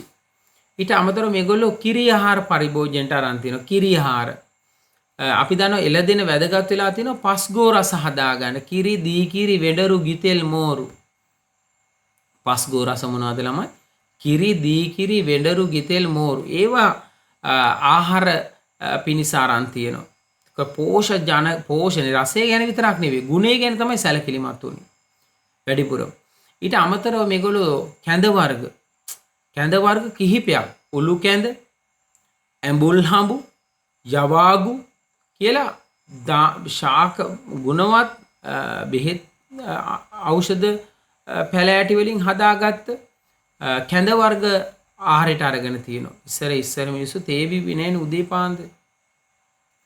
තේ බොන්න ගියේ නෑ. ඒගොල්ලෝ කැඳ ගුණවත් කැඳ එකක් තමයි ආහාරයට ගත්තේ. ඒ කැඳ තමයි ලුණු කැඳ, උළු කැඳ, ඇඹුල් හඹු, යවාගු කියලා හැඳින්වෙන්නේ. එතකොට ඒ වගේ ඒගොල්ලන්ගේ ආහාර රටාව ඊටාම රසය ගැන විතරක් නෙවෙයි ගුණය ගැන සැලකිලිමත් වුණා කියන සාක්ෂි ඕන තරම් තියෙනවනේ. අපි දන්නවා ඒගොල්ලෝ අතුරු පසට කෑ මොනවා කියනවද? මේ තලගුලිලෝ. තල ඊටාම ගුණවත්නේ. දැන් දම්පි අටුවා ගැටපදේ කියනවා තිල සංගුලිකා කියලා වචනයක්. තලගුලි ආහාරයට ගත්තා කියලා. එන්නේ ඒ වගේ මේකේ කතා කරන්න ඕන තරම් කාරණා තියෙනවා. අපි යමු ළමයි 7 වෙනි පාඩම. දැන් ගොඩාක් අය අමාරුයි කියන පාඩමනේ මේ. 7 වෙනි පාඩම. ඒතර බලන්න දෙවනි නාගරීකරණයට පෙර බිහි වූ පාලන මධ්‍යස්ථාන. දෙවන නාගරීකරණයට පෙර බිහි වෙච්ච පාලන මධ්‍යස්ථාන කිව්වහම පැරණි නගර ටික ලියන්න තියෙන්නේ මෙතන. පටල ගන්න එපා. පැරණි නගර. අනුරාධපුර, පොළොන්නරුව, මාගම. අනුරාධපුර, පොළොන්නරුව, මාගම. හරි. එතකොට දෙවනි නාගරීකරණ අවධියේ බිහි වූ තැන බිහි වූ කුඩා රාජ්‍ය. අර කුඩා රාජ්‍යයන් බිහි වෙනවනේ කාලිංග මාග ආක්‍රමණයෙන් පස්සේ. ඒ ප්‍රාදේශීය රාජ්‍යයන් තමයි මේ හාන්. මොනවද? යාපහුවේ සුබ සෙම්පතිය. මිනිපේ සංකසෙනවි. ගෝවින්ද මලේ බුවනක බහුව ආදිපාද. පැහැදිලිද? යාපහුවේ සුබ සෙම්පති, මිනිපේ සංකසෙනවි, ගෝවින්ද මලේ බුවනක බහුව ආදිපාද. ඒකත් ගන්න පුළුවන් අපිට කාරණයක්. අනිත් එක තමයි පොළොන්නරු රාජධානී බිඳ වැටීමට බලපාපු හේතු 4ක් අහනවා. පොළොන්නරු බිඳ වැටීමට හේතු 4ක් ගොඩක් ළමයි දන්නවා. ආසන්නම හේතුව තමයි වැදගත් වෙන්නේ. මොකද්ද? කාලිංග මාග ආක්‍රමණ. ඊට කලින් හේතු 3ක් බලපෑවා. එකක් දුර්වල පාලකීන් බලයට පැවැත්වීම, දෙක කාලිංග හා පාණ්ඩේ පෙළපත් ගැටුම. පළවෙනිකම දුර්වල පාලකීන් බලයට පත්වීම, දෙක කාලිංග හා පාණ්ඩේ පෙළපත් ගැටුම. ඊළඟෙක් ගන්න පුළුවන් ආර්ථික පරිහානිය. ආසන්නම හේතුව පොළොන්නරුව බිඳ වැටෙන ළමයි බලපපු ආසන්නම හේතුව තමයි කාලිංග මාග ආක්‍රමණය. කාලිංග මාග පොළොවේ මිනිස්සු විශාල ප්‍රමාණයක් ඝාතනය කළා. වැව්වමුණු විහෙර විහාරස්ථාන, වැව්වමුණු කඩා බිඳ දාලා විහෙර විහාරස්ථාන ගිනිබත් කරලා, ඒවල තමන්ගේ කුලී හමුදාව නවත්වලා භික්ෂුන් වහන්සේලා ඝාතනය කරපු දරුණු ආක්‍රමණයක්. හරි. අන්න ඒකෙන් පස්සේ තමයි රාජධානී ඉරිදිකට යන්නේ. දඹදෙණිය ආපහු කුරුණෑගල ගම්පල කෝට්ටේ කියලා බිහි වෙන්න ප්‍රධාන වශයෙන් මේ කාලිංග මාග ආක්‍රමණය හේතුණා කියලා කියනවා. ඊළඟට අන්තිම ඒ පාඩමේ අන්තිම ප්‍රශ්නය කෝට්ටේ යුගයේ ශ්‍රේෂ්ඨ පාලකයා. ඊට කලින් තියෙන දඹදෙණිය යුගයේනේ 28. දඹදෙණිය යුගයේ ශ්‍රේෂ්ඨතම පාලකයා ලෙස දෙවන පරාක්‍රම බහුව රජුගෙන් සිටු සේවාව. දැන් අර අපි කිව්ව දරුණුම කාලිංග මාග ආක්‍රමණය රට බේරගත්තේ කවුද? දෙවන පරාක්‍රම බහුව දඹදෙණිය යුගයේ. ඒතකොට දඹදෙණිය යුගයේ දෙවන පරාක්‍රම බහුව රජු කාලිංග මාග ආක්‍රමණ රට බේරා ගැනීම එකක්. චන්ද්‍රබානු නම් ජාවක ආක්‍රමණයෙන් රට බේරා ගැනීම තව එකක්. තව එකක් තියෙනවා මෙයාගේ එච්චර ප්‍රසිද්ධ නෑ අර කෝට්ටේගේ වන්නි ජයග්‍රහණය විතරනේ ප්‍රසිද්ධ. මෙයාගේ කාලේ වන්නිවරු යටත් කරා කියලා කියනවා. වන්නියාරවරු කියන්නේ කැලෑබද ප්‍රදේශයකට අධිපති වෙච්ච කොටසක් වන්නියාරවරු යටත් කරා කියලා කියනවා. ඒකට එක කාලිංගමාග ආක්‍රමණ රට බේරා ගැනීම, දෙක චන්ද්‍රබාහු නම් ජාවක ආක්‍රමණ රට බේරා ගැනීම, අනිත් එක තමයි වන්නියාරවරු යටත් කිරීම. තව කාරණයක් තියෙනවා. මෙයා සාහිත්‍ය උන්නතියක් ඇති කරානේ. අපි දෙවන පරාක්‍රම බහු සලකන්නේම ළමයි කලිකාල සාහිත්‍යයේ සර්වඥ පඬිත කියලා. කලිකාල සාහිත්‍යයේ සර්වඥ පඬිත කියන්නේ හේතුව දන්නවද? සිංහලේ ප්‍රථම මහා කාව්‍ය ලියනවා කවන්දාව කවිසිළුමිණනේ. කවිසිළුමිණ රචනා කිරීම වැදගත් කාරණයක්. හරි. එතනින් පස්සේ අපි මේ පාඩමේ අන්තිමේ කෝට්ටේ යුගයේ ශ්‍රේෂ්ඨ පාලකයා ලෙස 6 වන පරාක්‍රම බහු රජුගෙන් ඉටු සේවාවන්. 6 වන පරාක්‍රම බහු අපි දන්නවා 6 වෙනි පරාක්‍රම බහුගෙන් පළවෙනිම සේවාව යාපනයේ ආර්ය චක්‍රවර්තීගෙන් රට බේරා ගැනීම. 6 වෙනි පරාක්‍රම බහු රජු හදා වඩා ගත්ත පුතෙක් තමයි සපුමල් කුමාරයා. සපුමල් කුමාරය යවලා 18 වන්නිවරු යටත් කිරීම එකක්, අනිත් එක යාපනයේ ආර්ය චක්‍රවර්තීන් පරාජයට පත් කිරීම. ඔන්න කාරණා දෙකක් කියවුණා. 6 වන පරාක්‍රම බහු තමන්ගේ හදා වඩා ගත්ත පුතා සපුමල් කුමාරය යවලා එකක් 18 වන්නිවරු යටත් කරා, අනිත් එක යාපනයේ ආර්ය චක්‍රවර්තීන් පරාජයට පත් කරා. තව කාරණයක් තියෙනවා. තමන්ගේ තවත් හදා වඩා ගත්ත පුතෙක් හිටිය අම්බුලුගල කුමාරයා. අම්බුලුගල කුමාරයා යවලා ජෝතිය සිටානන් මහනුවර ජෝතිය සිටානන් කියලා කෙනෙක් කැරැල්ලක් ඇති කරාලු. මේ ජෝතිය සිටානන්ගේ කැරැල්ල මර්ධනය කිරීමත් අපිට ගන්න පුළුවන්. ජෝතිය සිටානන්ගේ කැරැල්ල මර්ධනය කිරීම. පැහැදිලිද? හරි. ඒවා තමයි ප්‍රධාන කාරණා. ඊට අමතරව මෙයා සාහිත්‍ය උන්නතියක් ඇති කරන් දීපු අනුග්‍රහය වැදගත්. එයා අනුග්‍රහය නිසාම මේ යුගයේ අපි කියනවා සාහිත්‍ය ස්වර්ණම යුගය කියලා. 6 වෙනි පරාක්‍රම බහු රජු තමන්ගේ අම්මාව සිහි වෙනනේ පැපිලියානේ සුනේත්‍රා දේවී පිරිවෙන නිර්මාණය කරනවා. ඒ වගේ විශේෂ කාරණා රාශියක් අපිට මෙතනදී ගන්න පුළුවන්. ඊළඟට අපි යනවා 8 වෙනි එකට. 10 අවසර 8 වෙනි පාඩම. හරි. මම මේකෙදී 9 වෙනි පාඩම 10 අවසර ගත්තේ නෑ පුනරුදේ පාඩම. ඒක ගිය අවුරුද්දේ හිම් පිටින්ම තනිකර ප්‍රශ්නයක් ඇවිල්ලා තියෙනවා 2024 25 පේපර් එකේ ගිය අවුරුද්දේ. ඒකින්ද පුනරුදේ පාඩම ගත්තේ නෑ. මම 9 වෙනි පාඩම සහ 10 වෙනි පාඩම ගත්තා. ඒකට හේතුව ඒ පාඩම් දෙකෙන්ම අල්ලලා එක ප්‍රශ්නයක් එන්න පුළුවන් නිසා. හරි, බලමු මොනවද 10 වසරෙන් අපි කතා කරන අන්තිම පාඩම් දෙකේ මහනුවර රාජධානියෙන් ඇවිල්ලා තියෙන ප්‍රශ්න මොනවාද කියලා.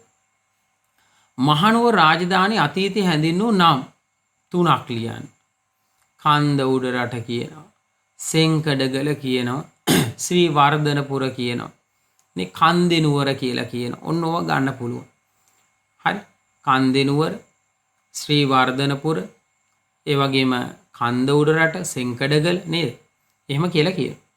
31 මහනුවර යුගයේ රජු විසින් විසඳන ලද නඩු 4ක්. මොනවා රජු විසින් විසඳන ලද නඩු? වැදගත් නායකයින් සම්බන්ධ නඩු, රාජද්‍රෝහී ක්‍රියාවක් සම්බන්ධ නඩු, භික්ෂුන් වහන්සේලා සම්බන්ධ නඩු, කුමන්ත්‍රණ සම්බන්ධ නඩු. බලන්න, වැදගත් නායකයින් සම්බන්ධ නඩු, රාජද්‍රෝහී ක්‍රියාවක් සම්බන්ධ නඩු, භික්ෂුන් වහන්සේලා සම්බන්ධ නඩු, කුමන්ත්‍රණ සම්බන්ධ නඩු. ඕවා තමයි රජු විසින් විසඳන ලද නඩු. අපි ඊළඟට යම් බලන්න මේකේ ඊළඟ ප්‍රශ්නේ. මහනුවර රාජධානියේ ශ්‍රේෂ්ඨතම පාලකයා ලෙස පළවන විමලධර්ම සූරිය රජුගෙන් ඉටු සේවාවන්. පළවන විමලධර්ම සූරිය කියලා පාලකයෙක් ඉතිහාසයේ බිහි නොවුනා නම් ඉංග්‍රීසීන්ට නෙවෙයි ළමයි මේ රට යටත් වෙන්නේ පෘතුගීසීන්ට. පළවන විමලධර්ම සූරියගේ පළවෙනි වැදගත්ම සේවාව තමයි දන්තුරේ සහ බලන සටන් ජයග්‍රහණය කිරීම. අපි දන්න කුසුමාසන දේ විවාහ කරගෙන රාජ්‍යත්වයේ තහවුරු කරගෙන දන්තුරේ සහ බලන සටන් පෘතුගීසීන් අන්ත පරාජයට පත් කරානේ. පේරෝ ලෝපෙස් ද සූසව දන්තුරේ සටනේ, ඩොන් ජෙරනිමෝ ද අසවේදු බලන සටනේදීත් පරාජයට පත් කිරීම. ඊළඟට මෙයාගේ තවත් වැදගත් සේවාවක් තමයි දෙල්ගමු විහාරයේ කුරහන් ගලක හංගල තිබ දළදා වහන්සේ මහනුවරට වැඩමවලා මහනුවර දළදා මාලිගාවක් තනවල දළදා වහන්සේ තැන්පත් කිරීම. අපි අද ගිහිලා වඳින දළදා වහන්සේ දළදා මාලිගය ඒක නිර්මාණය කිරීමේ ගෞරවය පළවෙනි ඉමල්ධර්ම සූරිය රජුට හිමි වෙන්න ඕනේ. අපි දන්න කොණප්පු බණ්ඩාර තමයි පළවෙනි ඉමල්ධර්ම සූරිය නමින් රාජ්‍යත්වයට පත් වුණේ. ඒ කාරණත් වැදගත්. ඒ වගේ මෙයා ආර්ථිකයට කරපු සේවාව ජකඩ කර්මාන්තශාලා ඇති කර කොත්මලේ සහ වලපනේ ප්‍රදේශවලනේ ඒවත් වැදගත්. කාරණා ගොඩක් තියෙනවා. උක්වගාව දියුණු කරා, කුෂි කර්මාන්තය දියුණු කරා. එතකොට පළවෙනි ඉමල්ධර්ම සූරිය සුවිශේෂී වෙනවා. ඊළඟට මහනුවර යුගයේ සමාජයේ කැපී පෙනෙන ලක්ෂණ පීතෘ මූලික සමාජයක් තිබ්බේ. පියා තමයි මූලික වෙන්නේ නේද? පීතෘ මූලික සමාජයක්. ස්වයං පෝෂිත සමාජයක් තිබ්බා. ගෙවත්ත තුල හැමදේම තිබ්බා. ස්වයං පෝෂිත සමාජයක්. තව කාරණයක් තමයි අවහ විවාහ කටයුතු සිද්ධ වුණේ කුල ක්‍රමයට. අවහ විවාහ කටයුතු කුල ක්‍රම තුනයි මහනුවරට විශේෂයිනේ නේද? දීඝ විවාහ, බින්න විවාහ, එකගේ කෑම. මේවා සිද්ධ වෙන්නේ දීඝ විවාහ, බින්න විවාහ, එකගේ කෑම. මේවා සිද්ධ වෙන්නේ අර අපි දන්නවා මේ කුල ක්‍රමය අනුව. කුල ක්‍රමය අනුව තමයි රැකියාව ලැබෙන්නේ. ඒ වගේ සමාජීය තත්වයක් තිබේ. රැකියාව කුල ක්‍රමය අනුව තමයි ලැබුණේ. ඒකෙන්ද එක එක ගම්මාන තිබ්බ කර්මාන්ත කරන. ගම්මාන පිහිටවල තිබ්බ. හරි. අපි යනවා 10 අවසර අන්තිම පාඩම. 10 අවසර අන්තිම පාඩම. ඊළඟට මම එනවා 11 අවසර කාර්මික විප්ලවය කියන අපේ මේ පාර එන්න පුළුවන් කියලා හිතන් ඉන්න අනිවාර්ය ප්‍රශ්නයක් තවත් 10 අවසර 10 වෙනි පාඩෙන් පස්සේ අපි ඒ ටික සාකච්ඡා කරමු. අපි බලන්න පෘතුගීසීන් පැමිණෙන විට ලංකා බෙදී තිබූ රාජ්‍යයන් 3. පෘතුගීසි එනකොට ළමයි බෙදිලා තිබ්බේ කොහොමද? කන්ද උඩ රට, කෝට්ටේ කන්ද උඩට යාපනය. ප්‍රධාන කෝට්ටේ කන්ද උඩ රට යාපනය. කෝට්ටේ පාලනය කරේ 8 වන වීර පරාක්‍රම බහු. කන්ද උඩට පාලනය කරේ සේනා සම්මත වික්‍රම බහු. ඊළඟට යාපනයේ පාලනය කරේ පරරාජ සේකරම්. අනිවාර්යයෙන් මතක තියාගන්න. පරරාජ සේකරම්. ඊළඟට බලන්න 35. පෘතුගීසීන් කෝට්ටේ රාජ්‍ය තුල බලය තහවුරු කර ගැනීමට පහසු හේතු. හරි ළමයි හිතලා සිලබස් එක ගැන හරියට දන්නවනම් මේකට උත්තරේ ලියනවා. පෘතුගීසීන් කෝට්ටේ රාජ්‍ය තුල බලය තහවුරු කර ගැනීමට පහසු හේතු. එකක් තමයි විජේබා කොල්ලෙන් කෝට්ටේ රාජ්‍ය කොටස් 3කට බෙදීම. විජේබා කොල්ලෙන් කෝට්ටේ රාජ්‍ය කොටස් 3කට බෙදුණා. කෝට්ටේ සීතාවක රයිගම කියලා. එතකොට ඒක කෝට්ටේ රාජ්‍ය බලය දුර්වල වීම පෘතුගීසීන්ට පහසු වුණා කෝට්ටේ බලය තහවුරු කරගන්න. අනිත් එක තමයි කෝට්ටේ පාලක 7 වන බුවනක බහු රජු පෘතුගීසි ආධාර පැතීම. දෙවැනි කාරණය. කෝට්ටේ පාලක 7 වන බුවනක බහු පෘතුගීසින්ගේ ආධාරය ඉල්ලනවා. රජු පෘතුගීසින් ආධාරය ඉල්ලගatti පෘතුගීසින් දන්නවා රජු දුර්වලයි කියලා. ඒක එකක්. අනිත් එක තමයි 7 වන බුවනක බහුගෙන් පස්සේ රජ වෙන්න හිටියේ යට පුතෙක් හිටියේ නෑ මුණුබුරා හිටියේ. වීදිය බණ්ඩාර සහ සමුද්‍ර දේවියගේ පුතා. කියන්නේ වීදිය බණ්ඩාර සහ සමුද්‍ර දේවියගේ පුතා තමයි ධර්මපාල කුමාරයා. එයා පෘතුගීසි අත නැලවෙන රූකඩයක් කියලා කියන්නේ. එයා තෑගි ඔප්පුවකින් කෝට්ටේ රාජ්‍ය පෘතුගීසින්ට පැවරීම. ඒ වගේම එයා ධර්මපාල කුමාරයා කතෝලික ආගම වැළඳ ගැනීම තව කාරණයක්. කෝට්ටේ පෘතුගීසි බලය තහවුරු වෙන්නේ. රජුම කතෝලික ආගම වැළඳගත්තා. ෆ්‍රැන්සිස්කානු පූජකවරුන් ඇවිල්ලා. අනිත් එක තමයි ධර්මපාල කුමාරයාගේ තෑගි ඔප්පුව. කෝට්ටේ රාජ්‍ය නීත්‍යානුකූලව පෘතුගීසින්ට පවරනවා තෑගි ඔප්පුවකින්. අපි දන්න 1597 ධර්මපාල කුමාරයා මැරෙනවා. මිය යාමත් එක්ක කෝට්ටේ රාජ්‍ය නීත්‍යානුකූලව පෘතුගීසින්ට හිමි වෙනවා. ඒක තමයි කාරණේ එතනට ලියවෙන්න ඕන. අනිත් එක බලන්න දෙවන රාජසිංහ රජු පෘතුගීසින් මෙරටින් නිර්පා දැමීමට ලන්දේසින් සහාය ලබා ගැනීමේදී ඇති කරගන්නා ලද ගිවිසුමේ විශේෂ වගන්ති. අපි දන්නවා 1638 ගිවිසුම මෙහාන් දෙවන රාජසිංහ රජු ලන්දේසින්ගෙන් ආධාර අරගෙන පෘතුගීසින් මේ රටින් පන්නා දැමීම. එතකොට මේකට අපි කියනවා ඉඟුරු දීලා මිරිස් ගත්තා වගේ කියලා. පෘතුගීසින් ගියා ලන්දේසින් මේ රටේ පළපදියම් වෙනවනේ. ඒ ගිවිසුමේ එක වගන්තියක් තමයි යුද්ධයේ සඳහා යන සියලු වියදම් රජු දරන්න ඕනේ.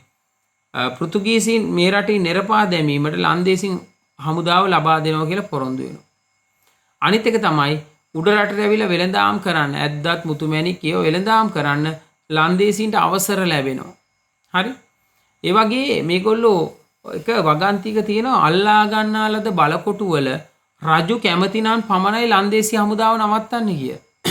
ඒ කැමති නම් පමණයි කියන කොටස තියෙන අපේ. ඒගොල්ලන්ගේ පිටපතේ නෑ. අනේකින්ද මේගොල්ලෝ ගිවිසුමට එකඟ වුණත් ගිවිසුමට ගරු නොකළ බවට අපිට සාක්ෂි හම්බ වෙනවා මේ ගිවිසුමේ වගන්ත එක එක කඩ කිරීම තුලින්. හරි. ඒව තමයි ලියන්න තියෙන්නේ. බලන්න 37 ශ්‍රී ලංකාවේ පරිපාලනය සම්බන්ධයෙන් ලන්දේසීන්ගේ කැපිපෙනෙන වෙනස්කම්. ඔන්න ඕක අහන්න පුළුවන් ගොඩාක් දුරට අහන ප්‍රශ්නයක්.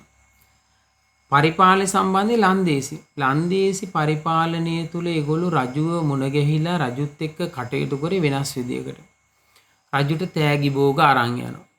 රජුට තාන්න මාන්න පිරිනමනවා. රජුට සංදේශ යවනවා. හරි රජු උසස් ආමන්ත්‍රණය ඒගොල්ලෝ ආමන්ත්‍රණය කරන්නේ ත්‍රිසිංහලාදීශ්වර අපි රජුගේ ගැත්තෝ කියලා කියන්නේ රජුට. ඒ වගේ ලන්දේසි ප්‍රතිපත්ති වෙනස්. ඒ වගේම රජුට උපසම්පදා භික්ෂුන් වහන්සේලා ගේන්න අවශ්‍ය වූ අවස්ථාවලදී නැව් ලබා දෙන්නේ කවුද? නැව් ලබා දෙන්නේ ලන්දේසි. හරි ඒ වගේ මේ රටේ සහල් අවශ්‍යතාවයට ලන්දේසින්ගේ සහල් අවශ්‍යතාවය මේ රටේ නිෂ්පාදනය කළා පියව ගන්න කටයුතු කරා. කුඹුරු ගොවිතැන දියුණු කරා ලන්දේසි.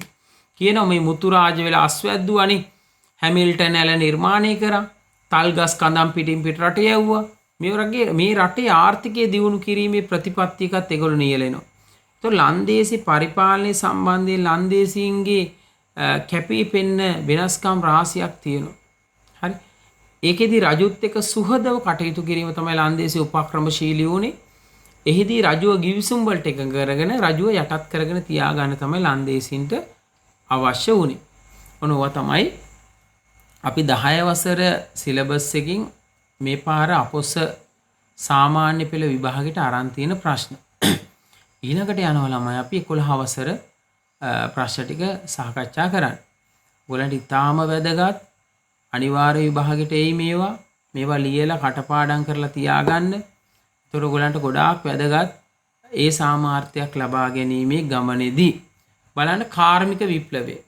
කාර්මික විප්ලවය කියන්නේ මොකද්ද? මිනිසා සිය දෑතේ සවිය වෙනුවට යන්ත්‍ර සූත්‍ර භාවිතා කරමින් නිෂ්පාදන සිදු කිරීමේ ක්‍රියාවලිය නේද? කාර්මික විප්ලවය කියන්නේ ඒක ආරම්භ වුණේ 18 වන සියවස අගභාග එංගලන්තේ. අපි කතා කරමු කාර්මික විප්ලවය ඇවිල්ලා තියෙන ප්‍රශ්න මොනවාද කියලා. කාර්මික විප්ලවයේ බලපෑ පේශකර්මාන්ත ශාස්ත්‍රයේ නව නිර්මාණ. පේශකර්මාන්ත ශාස්ත්‍රය එකක් තමයි ජෝන් කේගේ දුවන නඩාව. ජෝන් කේ දුවන නඩාව 1733.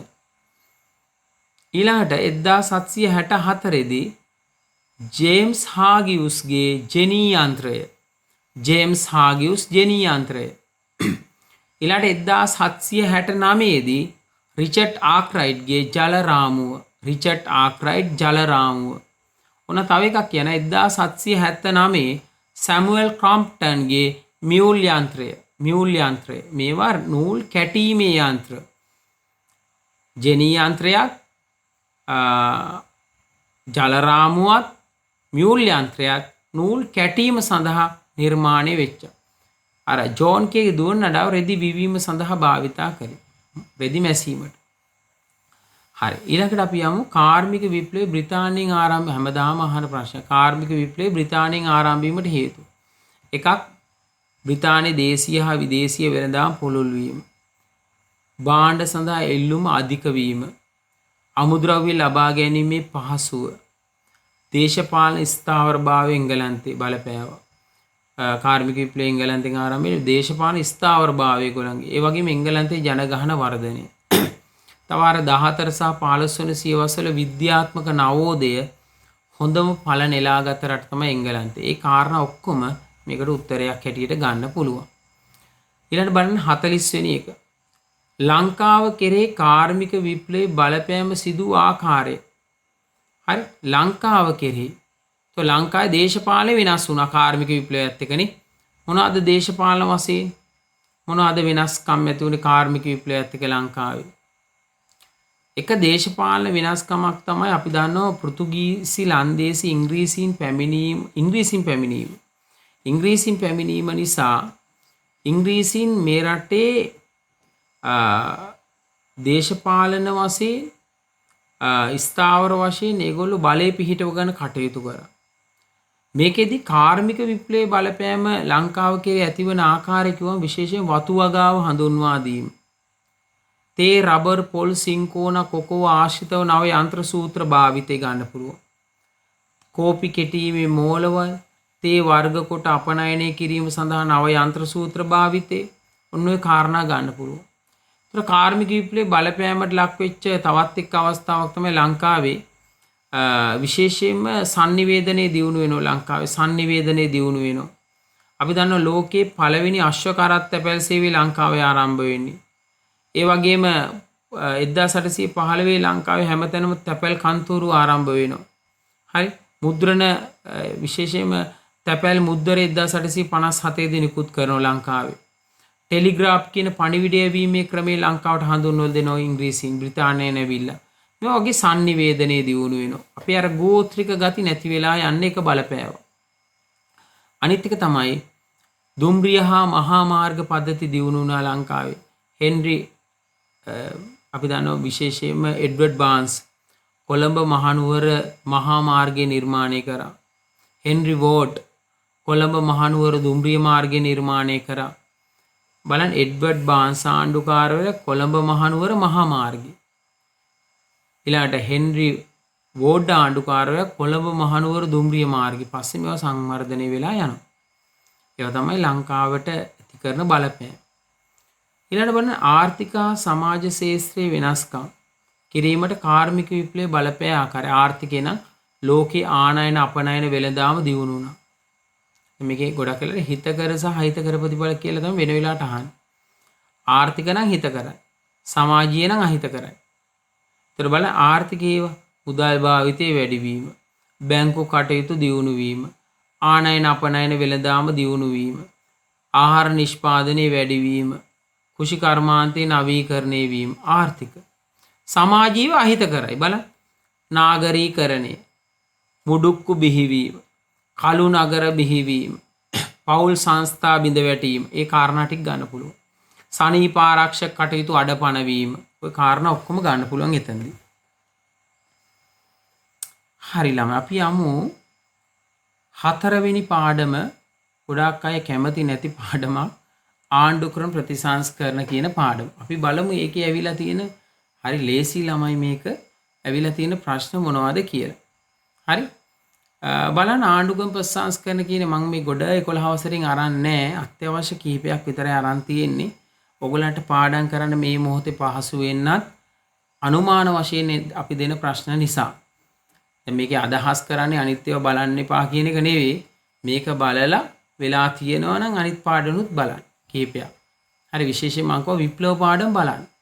ඇමරිකානු ඉදා මේ පාර ප්‍රංශ විප්ලවයට බාර කරලා එන්න පුළුවන් දෙවන ලෝක යුද්ධෙත් එක්ක. ඒකින්ද ඒක ගැන පොඩ්ඩක් අවධානය යොමු කරන්න. මම මෙතන විප්ලව ප්‍රංශ විප්ලවය දාලා නැති නිසා ප්‍රංශ විප්ලවයේත් එක්ක දෙවන ලෝක යුද්ධ පාඩමත් අල්ලලා ප්‍රශ්නයක් ඒ ගැන අවධානය යොමු කරන්න. බලමු අපි බ්‍රිතාන්‍යයේ ආණ්ඩුක්‍රම ප්‍රතිසංස්කරණ කියන පාඩමින් ඇවිල්ලා තියෙන ප්‍රශ්න මොනවාද කියලා. ABC යන කාරණාවලට අදාළ පුද්ගලයන් විවස්ථාදායකයේ සීමිත ඡන්ද බලයෙන් තේරීපත්තු උගත් ලාංකික മന്ത്രിවරයා අපි දන්නවා පොන්නම්බලම් රාමනාදන් මහතා. විවස්ථාදායකයට සීමිත ඡන්ද බලයෙන් තේරීපත්තු උගත් ලාංකික മന്ത്രിවරයා පොන්නම්බලම් රාමනාදන් මහතා. ඊළාට යුරෝපීය ව්‍යාපාරයේ ව්‍යාපාරිකයන්ගෙන් සමන්විත ලංකා සංගමේ නායකයා. ලංකා සංගමේ නායකයා කවුද? ලංකා සංගමේ නායකයා තමයි අපි දන්නවා පොන්නම්බලම් අරුණාචලම් මහතා. නැත්තම් මෙතන අහන්නේ යුරෝපීය ලංකා සංගමය කියලා අහන්නේ යුරෝපියන් ආරම්භ කරනවනේ මුලින්ම. දැන් ලංකා ජාතික සංගමය ආරම්භ කරන්නේ පොන්නම්බලම් අපි දන්නවා අරුණාචලම් මහතා ලංකා ජාතික සංගමය. මෙතන අහන්නේ ලංකා සංගමය. ලංකා සංගමය ආරම්භ කරන්න කටයුතු කරන්නේ විලියම් ඩිග්බි සහ ජෝර්ජ් වෝල් කියන අය. විලියම් ඩිග්බි සහ ජෝර්ජ් වෝල්. මේක 1865 ආරම්භ කරන්නේ ඒගොල්ලෝ අයිතිවාසිකම් සඳහා අරගල ආරම්භ කරන්නේ මුලින්ම යුරෝපිකයෝනේ. ඒගොල්ලෝ අතර තමයි විලියම් ඩිග්බි සහ ජෝර්ජ් වෝල් වැදගත් වෙන්නේ. B එකට එනං එන්නේ විලියම් ඩිග්බි ජෝර්ජ් වෝල් නායකයෝ කියලා දෙන්නෙක් එන්න ඕනේ හරිනම්. ඊළාට ආණ්ඩුක්‍රම ප්‍රතිසංස්කරණයලා විධිමත් පෙස්සමක් යටත් විත්ත භාර ලේකම් වලට ඉදිරිපත් කර ප්‍රථම ශ්‍රී ලාංකිකයා තමයි සර් ජේම්ස් ටේලර්. හරි. Sir James Peiris. හරි. සර් ජේම්ස් පීරිස් මතක තියාගන්න. සර් ජේම්ස් පීරිස් මෙයා තමයි ආණ්ඩුක්‍රම ප්‍රතිසංස්කරණයලා විධිමත් පෙස්සමක් ඉදිරිපත් කර ප්‍රථම ලාංකිකයා. සර් ජේම්ස් පීරිස් මේක වෙන්නේ 1908. ඊළාට 43 වෙනි එක බලන්න. वर्ष 1833 कोलब्रुक ආණ්ඩුක්‍රම ප්‍රතිසංස්කරණ දෙකක්. कोलब्रुक යෝජනා 5ක් 6ක් විතර තියෙනවානේ. එකෙන් දෙකක්. එකක් තමයි මම පහම කියන්න පළාත් 16 පළාත් 5ක් කරා. උඩ රට පහත රට ඒකාබද්ධ කරා. රාජකාරී ක්‍රමයේ අහෝසි කරා. ඉංග්‍රීසි අධ්‍යාපනයේ පුළුල් කිරීම. ව්‍යවස්ථාදායක හා විධායක සභා පිහිටුවීම. ව්‍යවස්ථාදායක හා විධායක සභා පිහිටුවීම ඔන්න ඔය කාරණා පහම මතක තියාගන්න. ඊළඟට 1931 ඩොනමෝර් ආණ්ඩු ක්‍රමයේ ප්‍රධාන ලක්ෂණ 3. සර්වජන ඡන්ද බලය. එකක් විස්තර කරන්න කියලා තියෙන්නේ. සර්වජන ඡන්ද බලය. විධායක කාරක සභා ක්‍රමය. අනිත් එක තමයි රාජ්‍ය මන්ත්‍රණ සභා පිහිටුවීම. මෙන්න මේ කාරණා තුන තමයි ඔයගොල්ලෝ ඔළුවේ තියාගන්න ඕන විභාගයක ඩොනමෝර් වලින් ආවොත්. සර්වජන ඡන්ද බලය, විධායක කාරක සභා ක්‍රමය, රාජ්‍ය මන්ත්‍රණ සභාව පිහිටුවීම. එකක් විස්තර කරනවා නම් අපිට කියදක සර්වජන ඡන්ද බලය අවුරුදු 21කට වැඩි ස්ත්‍රී පුරුෂ දෙපාර්ශ්වයටම ඡන්ද බලය ලැබුණා. මේක තමයි දැනුත් ක්‍රියාත්මක වෙන්නේ. මුල් කාලේ මේවට නිර්ණායක දැනුත් තියෙන ඒවම තමයි අවුරුදු 21කට වැඩි වෙන්න ඕනේ. තව වැදගත්ම කාර්යය අවුරුදු 5ක මෙරට පුරවැසිභාවයේ තියෙන්න ඕනේ. තවත් කාරණයක් තමයි සිරගත වූවෙකු නොවෙන්න ඕනේ. මන්ද මානසික තත්ත්වයෙන් පෙළෙන්නෙකු නොවෙන්න ඕනේ. මේ නිර්ණායක ටික සම්පූර්ණ කරපු අයට ඡන්ද බලය ලැබුණා. මේ ඡන්ද බලයෙන් ලංකාවේ සුබ සාධන රාජ්‍යයක් නිර්මාණය වුණා. දුප්පත් පැල්පතේ ඉන්න මිනිස්සුන්ට ඡන්ද බලය ලැබෙනවා කියන්නේ පාලකයාට සිද්ධ වෙනවා. මේ රටේ නිර්මාණය වේගන ගිය කළු සුද්දන්ට සිද්ධ වුණා දුප්පත් මිනිහට සලකන්න. ඒක තමයි නිදහස් රෝහල්, නිදහස් අධ්‍යාපනය, නොමිලේ ආහාර ලබා දෙන සලාක ක්‍රම නිර්මාණය වෙන බලපෑවේ. ඒ තරම් සර්වජන ඡන්ද බලය වැදගත්. හරි. අපි යන් ඒකේ ඒ පාඩමේ අන්තිම ප්‍රශ්නෙට බ්‍රිතාන්‍ය පාලනය නිසා මෙරට උරුම වූ ප්‍රයෝජනවත් අංග දෙකක් සහ අංග දෙකක් යහපත් සහ ප්‍රයෝජනවත් අංග දෙකක් සහ අයහපත් ඒවා. බ්‍රිතාන්‍ය පාලනය අපිට ප්‍රයෝජනවත් අංග මොනවද? ගමනාගමනයේ දියුණු වුණා, sannivedanaye දියුණු වුණා. දුම්රිය හා මහා මාර්ග පද්ධතිය නිර්මාණය වුණා. අපි ඉස්සෙල්ලත් කිව්වා. sannivedanaye දියුණු වීම. එතකොට අපිට අයහපත් අංග මත්පැන් මත්ද්‍රව්‍ය භාවිතය වැඩි වුණා. දේශීය සංස්කෘතිය පිරිහි වුණා. තව ගන්න පුළුවන් දේශීය කුෂිකර්මාන්තය පිරිහි වුණා. අන්න ඒ වගේ කාරණා කීපයක් මෙතනදී ගන්න පුළුවන්. දේශීය සංස්කෘතිය පිරිහීම අහිතකරයි, මත්පැන් භාවිතය අහිතකරයි, දේශීය කුෂිකර්මාන්තය බිඳ වැටීම අහිතකරයි. හරි. එහෙම ගන්න පුළුවන් කාරණා ටිකක් තියෙනවා. අපි යමු ළමයි අපේ අපොස්ස සාමාන්‍ය පෙළ විභාගයට ඕගලන්ට ඒ සාමාර්ථයක් ලබා දෙන්න ගන්න උත්සාහයේ අවසාන ප්‍රශ්නෙට ලෝක මහා සංග්‍රාම හා සම්මුතීන් ප්‍රශ්න තමයි අරන් තියෙන්නේ. මේකෙදි අරගෙන තියෙනවා දෙවන ලෝක යුද්ධය බලන්න. දෙවන ලෝක මහා සංග්‍රාමී මිත්‍ර පිලේ රටවල් තුනක් සහ මධ්‍ය පිලේ රටවල්. මෙතන මධ්‍ය පිල නෙවෙයි හරනම් අක්ෂ පිල කියලා හැදෙන්න ඕනේ. අක්ෂ පිල කියලා හදාගන්න. මිත්‍ර පිලේ රටවල් තියෙනවා, අක්ෂ පිල තියෙන්නේ. දෙවන ලෝක යුද්ධ මිත්‍ර පිලයි අක්ෂ පිලයි. මිත්‍ර පිලේ රටවල් තමයි එංගලන්තේ, ප්‍රංශය, රුසියාව, ඇමරිකාව. මේව ගන්න පුළුවන් මිත්‍ර පිල. ඒතර අක්ෂ පිලට ගන්න පුළුවන් ජර්මනිය, ඉතාලිය, ජපානය. ජර්මනිය, ඉතාලිය, ජපානය. දන්නවා ජර්මනිය ඇඩෝල්ෆ් හිට්ලර් හිටියේනේ. ඊළඟට ඉතාලිය බෙනිටෝ මුසෝලිනි, ජපානයේ හිරෝහිතෝ කියන අධිරාජ්‍ය. මේගොල්ලෝ ගන්න පුළුවන්. 47 පළවන ලෝක සංගමයේ පළවන ලෝක යුද්ධයෙන් පසු බිහි වූ ජාතීන්ගේ සංගමයේ අසාර්ථක වෙන්න හේතු. මේ ජාතීන්ගේ සංගමයේ අසාර්ථක වෙච්ච හින්දා තමයි දෙවන ලෝක යුද්ධයක් ඇති වෙන්නේ. ජාතීන්ගේ සංගමයේ අසාර්ථක වෙන්න එක හේතුවක් තමයි ජාතීන්ගේ සංගමේ නිර්මාණය කරන්න මූලිකත්වයේ ගත් ඇමරිකාව ඒකේ සමාජිකත්වය නොගැනීම. ජාතීන්ගේ සංගමේ නිර්මාණය කරන්න මූලිකත්වයේ ගත් ඇමරිකාව ඒකේ සමාජිකත්වය ගත්තේ නැහැ. සමාජිකත්වය ගන්න එපා. රටවල් ඔක්කොම එකතු වෙලා අපි යුද්ධ සාමය ඇති කරමු කියනවා. න්‍යෂ්ටික නිෂ්පාදනයේ සීමා කරමු කියනවා. ඇමරිකාව සමාජිකත්වය ගන්න. අසාර්ථකයි. අනිත් එක තමයි ජාතීන්ගේ සංගමයට එකතු වෙලා තිබ්බ රටවල් අතර එකමුතුකමක් නැහැ. කිසිම රටක් ලෝක සාමය ආරක්ෂා කරන්න තමන්ගේ කාලය, ශ්‍රමය, ධනය වැය කළේ නැහැ. මේ ජාතීන්ගේ සංගමය අසාර්ථක වෙන්න බලපෑවා. තව කාරණාවක් තියෙනවා. ජාතීන්ගේ සංගමයට රටවල් දෙකක් අතර ගැටුමක් ඇති වුණාම පැමිණිලි කරන්න පුළුවන් ජාත්‍යන්තර අධිකරණ මණ්ඩලයට. නමුත් ජාත්‍යන්තර අධිකරණ මණ්ඩලය ගණන් ගන්නෑ ජාතීන්ගේ සංගමයේ ඉල්ලීම්. මිනිසා ලෝකේ ජාතීන්ගේ සංගමයේ හැලුවට ලක් වුණා. උදාහරණ කිහිපයක් තියෙනවා. ඉතාලියේ බෙනිටෝ මුසෝලිනි කෝර්ෆු කියන දූපත ආක්‍රමණය කර අවස්ථාවේ ජාතීන්ගේ සංගමයට කරන්න දෙයක් නැති වුණා. ඒ වගේම ඉතාලියේ බෙනිටෝ මුසෝලිනි ඇබිසීනියාව වර්තමාන ඉතියෝපියාව ආක්‍රමණය කරද්දී ජාතීන්ගේ සංගමයේ හැලුවට ලක් වුණා. මේ වගේ ජාතීන්ගේ සංගමයේ අසාර්ථක වෙන්නේ මේවා බලපාපු කාරණා. ඊළාට අපි යන් 48 දෙවන ලෝක යුද්ධය ඇතිවීමට බලපෑ හේතු 4ක්. අපි බලමු දෙවන ලෝක යුද්ධය ඇති වෙන්න බලපාපු හේතුවක් අපිට උඩ කියවුණා. මොකද්ද? ජාතීන්ගේ සංගමයේ අසාර්ථක වීම. ඒක ගත්ත හැකි. ඊළාට ජර්මනිය ලෝක බලවතෙකු ලෙස නැගී සිටීම. ඒකෙදී අපිට ගන්න පුළුවන් ජර්මනිය පෝලන්තය ආක්‍රමණය කරා. ජර්මනිය චෙකොස්ලෝවාකියාව ආක්‍රමණය කරා. ජර්මනිය ඒ වගේම යුගොස්ලෝවියානු ප්‍රදේශ ආක්‍රමණය කරා. මේ වගේ කාරණා කීපයක් ගන්න පුළුවන්.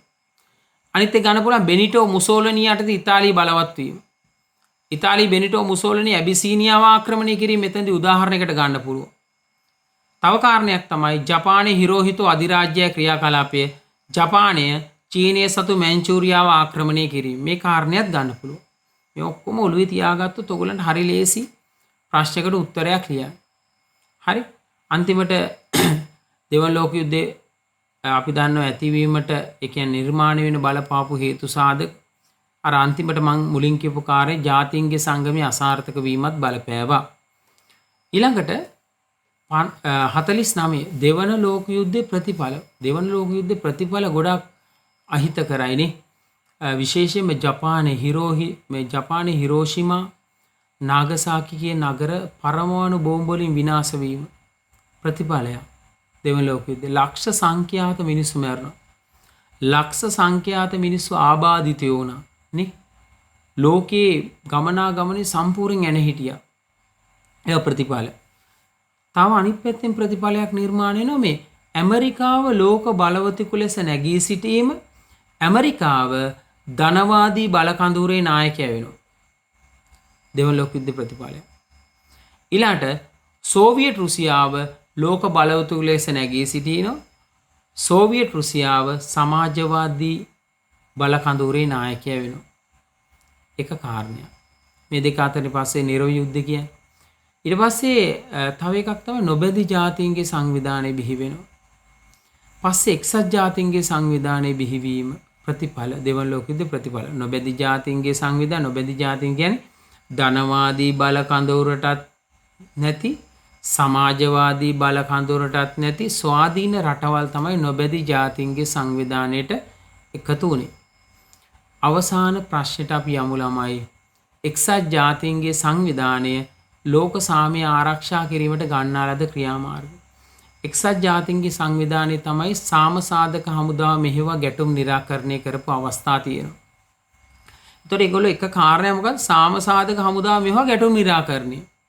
අවස්ථා තුනක් තියෙනවා. සුවස් අර්බුදය, ගල්ෆ් අර්බුදය, කියුබානු මිසයිල් අර්බුදය. සුවස් අර්බුදය, ගල්ෆ් අර්බුදය, කියුබානු මිසයිල් අර්බුදය. හරි. අනිත් එක තමයි න්‍යෂ්ටිකාවේ නිෂ්පාදනයේ ලෝකයේ සීමා කරා. ඒවා නිෂ්පාදනය කරන රටවල් වලට විරුද්ධව කටයුතු කරන්න මේ එක්සත් ජාතීන්ගේ සංවිධානයේ ක්‍රියාත්මක වෙලා තියෙනවා. ඊට අමතරව තවත් වැදගත් කාරණයක් තියෙනවා. එක්සත් ජාතීන්ගේ සංවිධානය අපි දන්නවා ලෝකයේ මේ න්‍යෂ්ටිකාවි වගේම මේ අර ආර්ථික සම්බාධක පැනවීම තුලින් රටවල් දෙකක් අතර ගැටුමක් ඇති වෙන්නේ යනවනම් ආර්ථික සම්බාධක පනවල ඒ රටවල් වල ගැටුම් निराකරණය කරන්න කටයුතු කරනවා. ඒකත් වැදගත් කාරණයක්. එතකොට එක්සත් ජාතීන්ගේ සංවිධානයේ ලෝක සාමය ආරක්ෂා කිරීමේ ක්‍රියාමාර්ග කිව්වම සාමසාධක හමුදාව මෙහෙවා ගැටුම් निराකරණය, ඊළඟට ලෝකයේ න්‍යෂ්ටිකවි භාවිතයේ සීමා කිරීම, ආර්ථික සම්බාධක පනවා ගැටුම් निराකරණය කිරීම. මෙන්න මේ කාරණා ඔක්කොම ගන්න පුළුවන්. එහෙනම් දරුවනේ මං හිතන්නේ යම් පැහැදිලි කිරීමක් මට කරන්න හැකියාව ලැබුණා. ඕගොල්ලන්ගේ විභාගයේ ඊටාම ආසන්න කාල සීමාව තුළ, ඒ කියන්නේ ඊටාම කෙටි කාලයයි තියෙන්නේ. මේ වීඩියෝ එක 3-4 පාරක් බලලා මේවට උත්තර ලියලා කටපාඩම් කරගෙන අනිවාර්ය විභාගෙට මුහුණ දෙන්න. ඕගොල්ලන්ට අනිවාර්යෙන්ම ඒ සාමාර්ථයක් ලබා ගන්න පුළුවන් වෙනවා. ඒක නියතයි. එහෙනම් සියලු දෙනාටම ජය වේවා. ආයුබෝවන්.